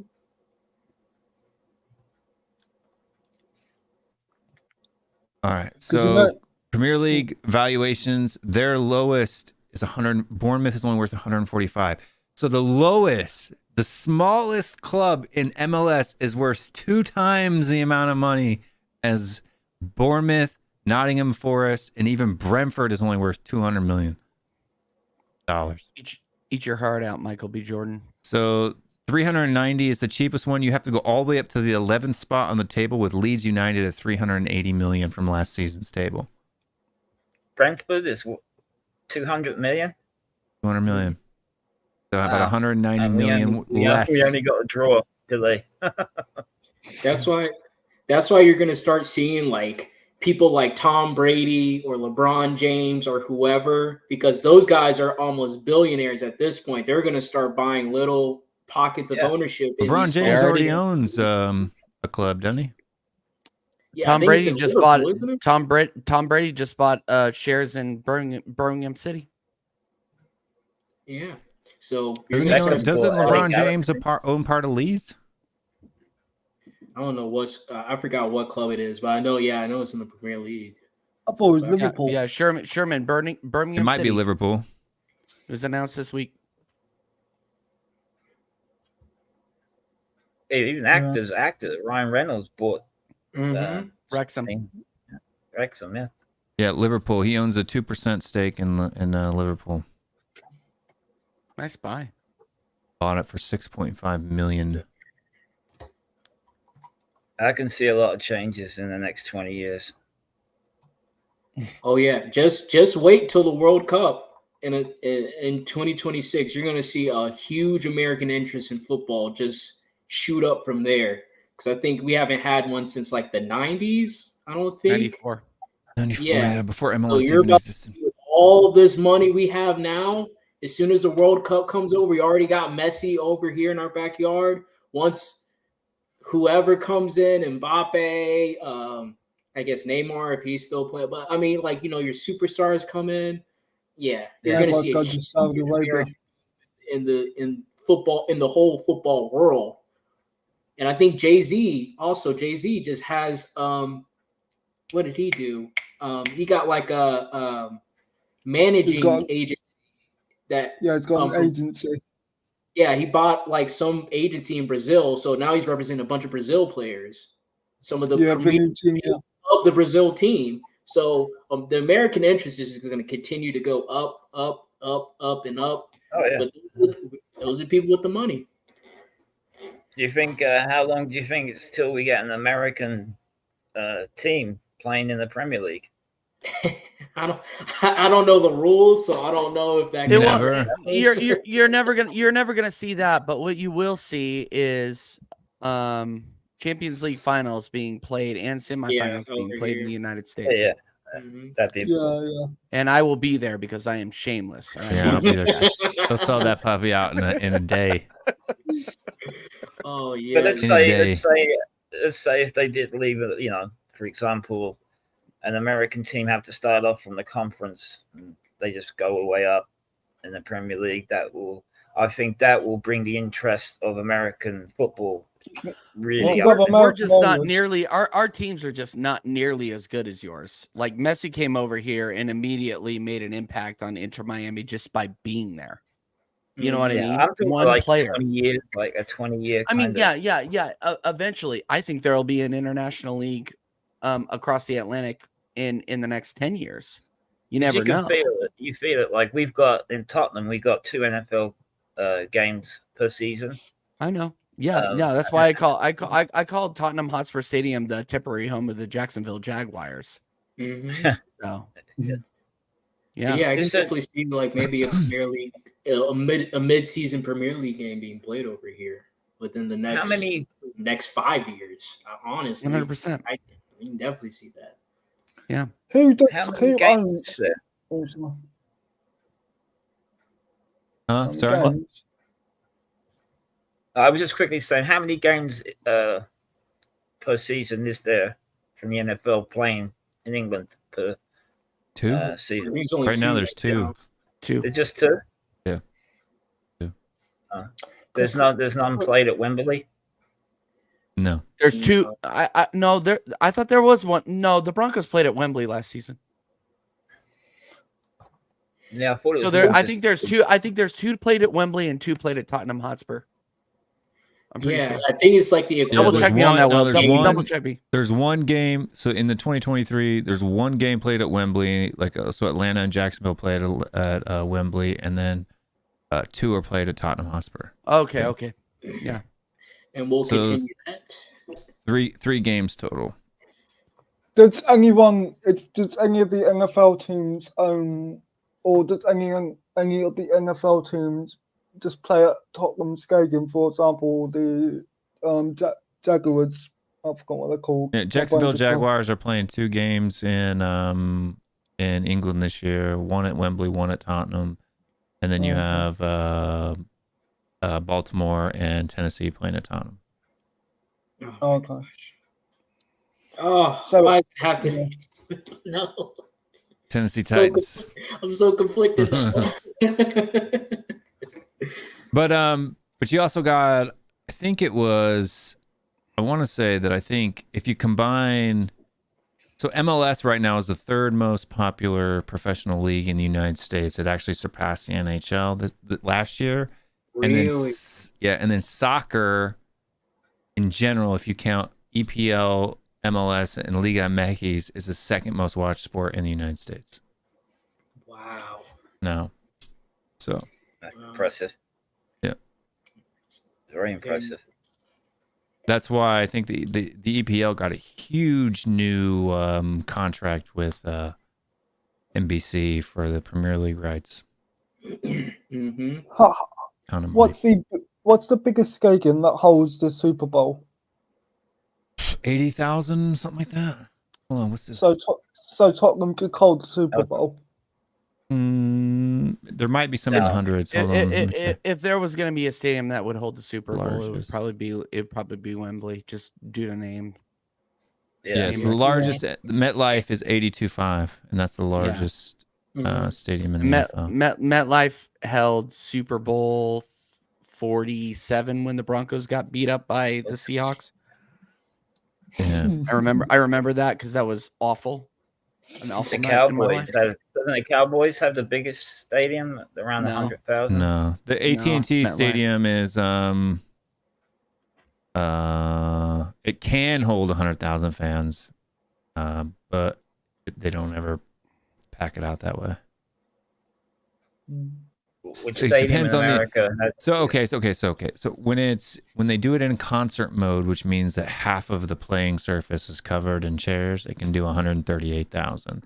But when it's in football mode, it's only the 9th largest NFL stadium, Oh, okay.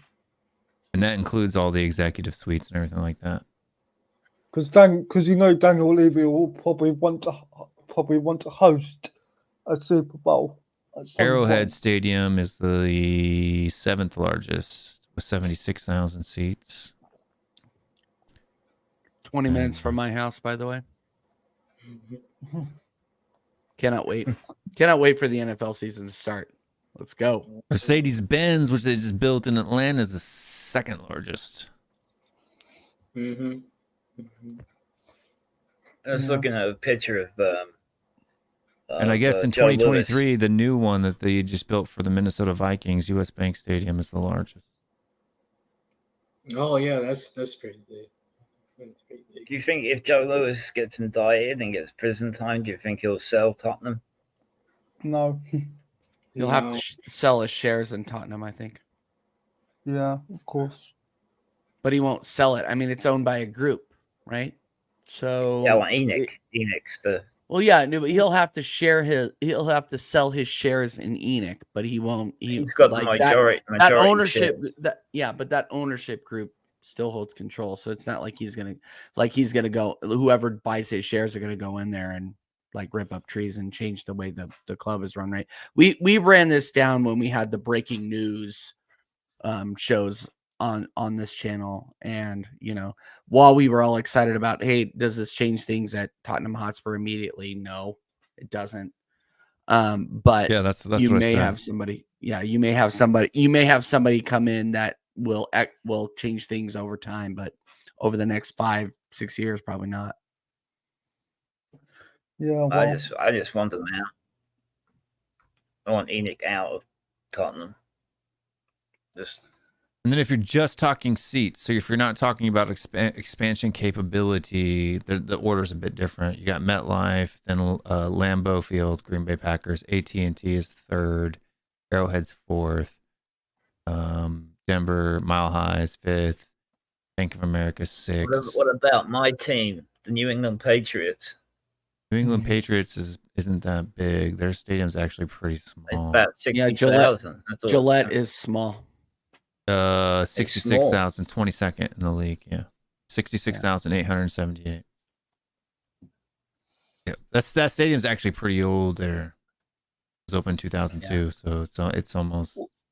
Well, my Mile High was or whatever they're calling it now was open in 2001, and it still holds up. So.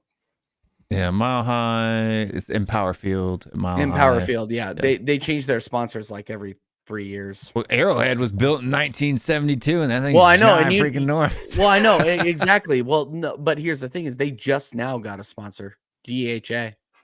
Just got a sponsor over there.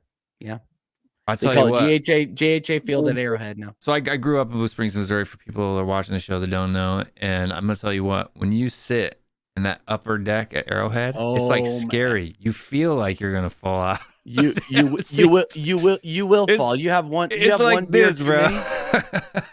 You have one beer too many. Walking down the stairs when you leave, dude, especially with people like pushing you from behind, dude, is one of the scariest things I've ever felt in my life, dude.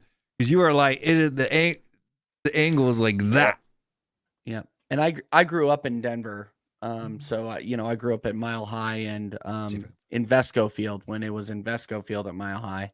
But I came to Arrowhead, and that atmosphere is sick, 10 times. It's so sick. Like the tailgating, the atmosphere, it's parking lot, it's nuts. It's nuts. Like if the Chiefs could win a Super Bowl for tailgating, they'd win it every year. I love tailgating out here. It's so much fun. And when they started doing that tomahawk chant too, dude, it just the whole place just. Oh yeah. Plus, they got the best quarterback in the league now. It didn't used to always be like that though. That's the thing. When I moved here back in 2011, I think your quarterback was Matt Castle. Oh man, yeah, we sucked for a long time. I was so happy. But then you guys got Mahomes, and we haven't beaten you since. So I can't. Yeah, I lived there when it was in the Joe Montana era, and then before Joe Montana, and then slightly after Joe Montana. Christian McCoy, Derek Thomas. Oh yeah, Christian McCoy. All that area. I was going to ask a question about Man United being sold. Obviously, it's taken forever for them to be sold. Do you think they'll actually get sold at all? He knows. Man United? I don't know, man. To be honest with you, I haven't heard much news on that lately. So if anybody else has heard anything on it, let me know. But for people that are curious what Mile High Stadium looks like if they haven't seen it before, that's Arrowhead. You can see that, or Arrowhead. That's what I meant. If you can see that upper decks, the angle on that is just scary. It is scary. That's 20 minutes from me, by the way, guys. I love it. So if you sit in the lower bowl and stuff, it's actually not that bad. And even in the yellow bowl, which is kind of like their executive suites section. But when you get in the nosebleeds, and they literally are called nosebleeds. Yeah. I mean, you literally, like, you see that little kid, he's grasping onto that rail for dear life. You got to, man. You got to. It's true. I would say the best game played in there was the AFC Championship against the Patriots. The Patriots won. Remember those three straight passes to Edelman? That was crazy. 2019 AFC Championship? That was brutal. Yeah. That Yeah, was I remember the watching crowd. I could hear it on the TV. Like it was that crowd was rocking. And you would think Arrowhead is literally the loudest crowd in the NFL. Yeah, I know, and because you would think in that open air stadium that's basically just like a bowl. Like it's not cupped around at all. It's only but that thing is loud. I think if they do like the decibel ratings on the field during games and stuff like that, and Kansas City always has the loudest. 142.2. I was there when they set the record against the Raiders. I was there. Man. It was so loud. It was unreal. Raiders and the Chiefs, man. That's a huge old school rivalry. Huge rivalry. That's Arsenal Tottenham. That's what that is. It's similar. Mm-hmm. Yeah. What's the most dominant NFL team that you guys have had? No, let's see. Depends on your. I know baseball, but I don't know. Like most Super Bowl wins. Depends on your perspective. So, like the Patriots could arguably be argued as the best NFL team ever, but you could also say at periods the Steelers were. At periods like late 90s, early 2000s, the Broncos were. Yeah, so Steelers and Pittsburgh both have the same at 6 apiece. Then you got Steelers, the 49ers. Steelers in New England, you mean? Yeah. Yeah. They've won both. They've won that Super Bowl. Patriots. Cowboys have had it. Cowboys, Patriots Patriots, 50-year dynasty. Steelers. So you have Pittsburgh Steelers, New England Patriots are tied with 6. 49ers and Cowboys are tied at 5. The Giants and the Packers at 4. The Chiefs and the Broncos at 3. We're about to make that 4. We're gonna join. Boy. And then Can't even argue. Philadelphia Eagles have only won 1. Brady's done 20 years of sustained. I think success. Mahomes will win more Super Bowls than Brady. I could agree. I could agree with that actually. Mahomes He started younger. He's so It good. scares me. I think he could. Mahomes is the Michael Jordan of the NFL. How many does he have? Two Super Bowls. Already, yeah. He about to 3 make that. appearances, 2 trophies. How many times? Four Brady's AFC got championships, 7. I think, something like that. How many does Brady's Tom got Brady 7. have? Tom Brady 7. has 5. 7. Seven. Oh, because he won with Tampa, yeah. Yeah. That was a crap. I was pissed off about that one. That was a brutal one to watch too. That was during the COVID season too. Yeah. Because that was and Mahomes was injured, and half our offensive line was out. That was a brutal Super Bowl to watch. I cannot believe it. I'm going to say this, but I actually felt bad for Chiefs fans because you guys didn't have your first team out there at all. Oh, we were playing. We still made it a competitive game. No, it was a competitive game. Yeah, it was. It was fun to watch. B team, dude. well, it was like your. team, it was like your C team. You guys were freaking signing offensive linemen going into the playoffs. Yeah, it was rough. Broncos. But in baseball, again, and maybe that's why you were deserving of this music tonight. It's because you're wearing a Kansas City Royals hat. Forget the Arsenal side. We'll go with the Royals hat. I still support them. Even though I'm from Denver, I'm also a Rockies fan, but they're also a joke too. But the Royals deserve so much better than what they're getting from their ownership. Their ownership are trying to bleed the city to build a new stadium downtown, or up in Clay County. Why? They don't want to play next to the Chiefs no more. They want to play in a central location, which I agree with. I think they need to move the stadium downtown. Keep the Chiefs out. Stadium was the best, man. It still is the best, but at the same time, it doesn't it's provide no Bush that Stadium, premier experience. It's not, but it doesn't exactly what you're saying. It doesn't provide a premier experience. You're not going to go to you're not going to go to the K, 81 times a season to watch the Royals lose 12-1. You're not going to do it. So, while we're talking American sports here, they're gonna move they're gonna move the Royals downtown. They're gonna keep the Chiefs out there off of I-70, halfway between here and Independence, because that's where they're supposed to be. But the Royals are so bad, they need to provide an MLB experience rival to the Rockies, rival to the Pirates, who are terrible baseball teams, but they provide an elite experience every single time. And that's why we're getting into it. And that's why we're talking about American sports now, is because you have the day in, day out game experience, but it doesn't matter how the team plays. And you got teams moving cities. And that's another thing that's completely foreign to European, sports enthusiasts is, you've never seen, Tottenham your entire life. And then all of a sudden it's no longer Tottenham Hotspur, it's Manchester Hotspur. You can imagine that. Yeah. It happens all the time here. That's what I'm saying. They move cities. I know. I live here. I mean, yeah. But and then for people that don't know, Royal Stadium and Mile High Stadium sit right next to each other. So Arrowhead Stadium, or Arrowhead and Kaufman. You say Mile, I don't know what. But Kaufman and then Arrowhead Stadium sit right next to each other.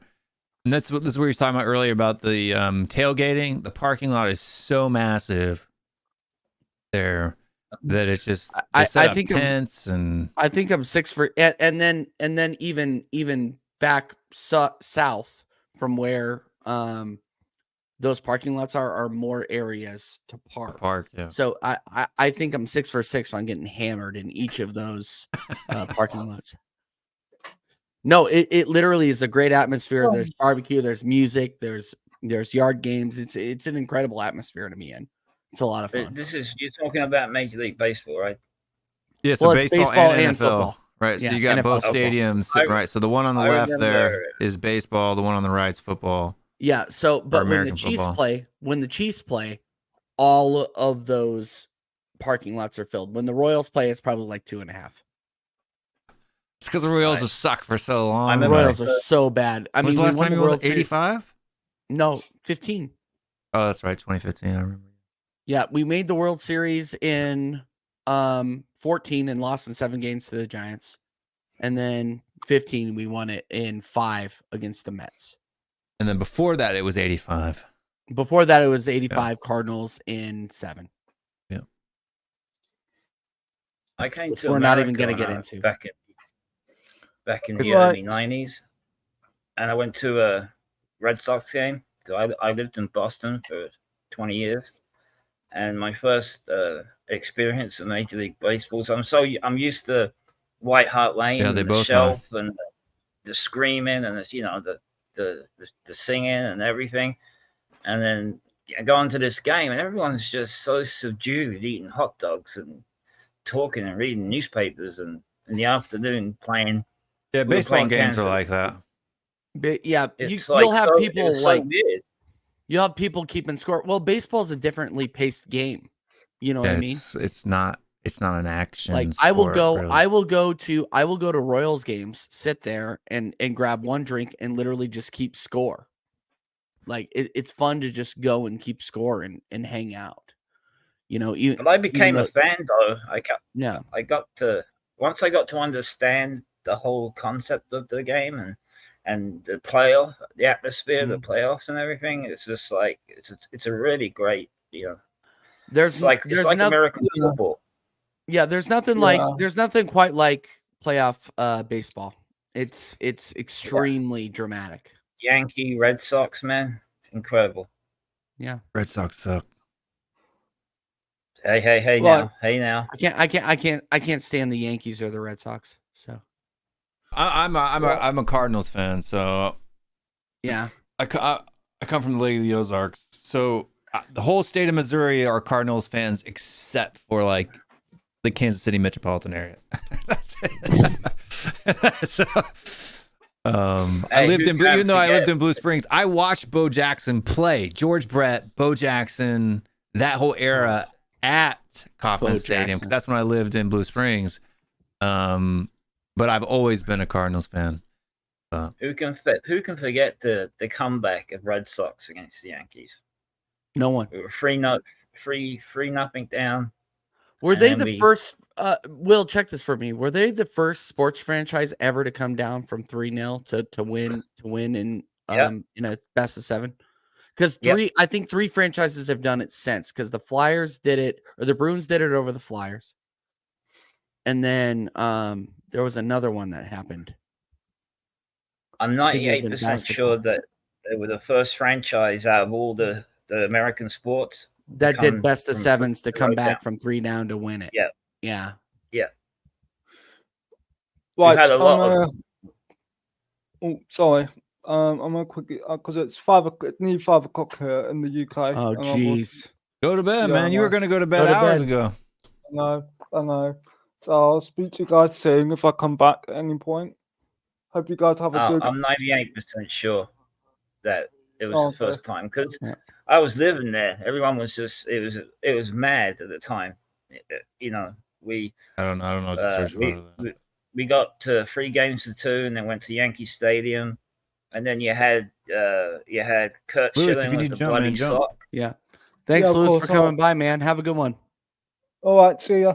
Bye. Later, fella. Right. But do you remember Kurt Schilling, Game 6 at the Yankee Stadium? The bloody sock. Bloody sock. Yep. You know, and he had like the operation piece of dead flesh and everyone was. And then, no, I remember all Detroit that. Lions. That was my childhood. They haven't been good since Barry Sanders. Yeah, the Lions are awful. Then Game 7, and then we went on to I think we beat a team called the St. Louis Cardinals. Yeah, you beat us once in the World Series. In the World Series. Yeah. That was that year in the World Series. 2016, like that. Yeah, and then the Red Sox. No. The Red Sox beat my hometown Rockies in 4. That was 2007. 2005. Yeah. 2004, 2005. 2004 was when you guys beat the Cardinals. 2007 is when you guys beat the Rockies. Yeah. Because I was in the military then. We broke the curse. We finally broke the curse. And I was in college when you guys beat the Rockies. This is what really bothers me about the Red Sox. You guys are one of the most popular baseball teams that have never won nothing. And I don't get it. Well, everybody wears a freaking Red Sox hat. And the Red Sox have sucked their entire career. Yeah. You guys have won the World Series like 3 times. But it's kind of like Tottenham. It's like if that Champions League final we got to, if we won that game, that would have kept us happy for what, 15 years, 10 years, whatever. You know, it's just one of those things where, you know, Tottenham's a big club. You know, not as big as Arsenal. I'll give Arsenal that. I guess you guys got 9. So you've added. We won a ton when we had Babe Ruth, but then he went to the Yankees. Yeah, so you won from 1903, 12, 15, 16, 18. Yeah, and then we won a bunch back in the 1900s. And then 2004, 7, 13, 18. So you've won a lot recently. Yeah. So, but it was like 4 or 5 last time I checked. St. Louis has won 11. They're the second most winningest club, and then Yankees have won 27. I just remember the Cubs. 14 if you count when the National League was by itself. I remember when we beat the Cardinals, we had old people with their, in their wheelchairs and their walking things, and 90 years old, and they were like so happy that Red Sox finally won the World Series. You guys. Well, I don't know whether you're old enough, but I know you're not old enough. Remember '86, the ball through the legs. Yeah, the Mets winning the World Series behind the bag. It got through Buckner. Yeah, I remember that. Yeah. Well, I wasn't alive, but I've watched enough sports documentaries to drown in it.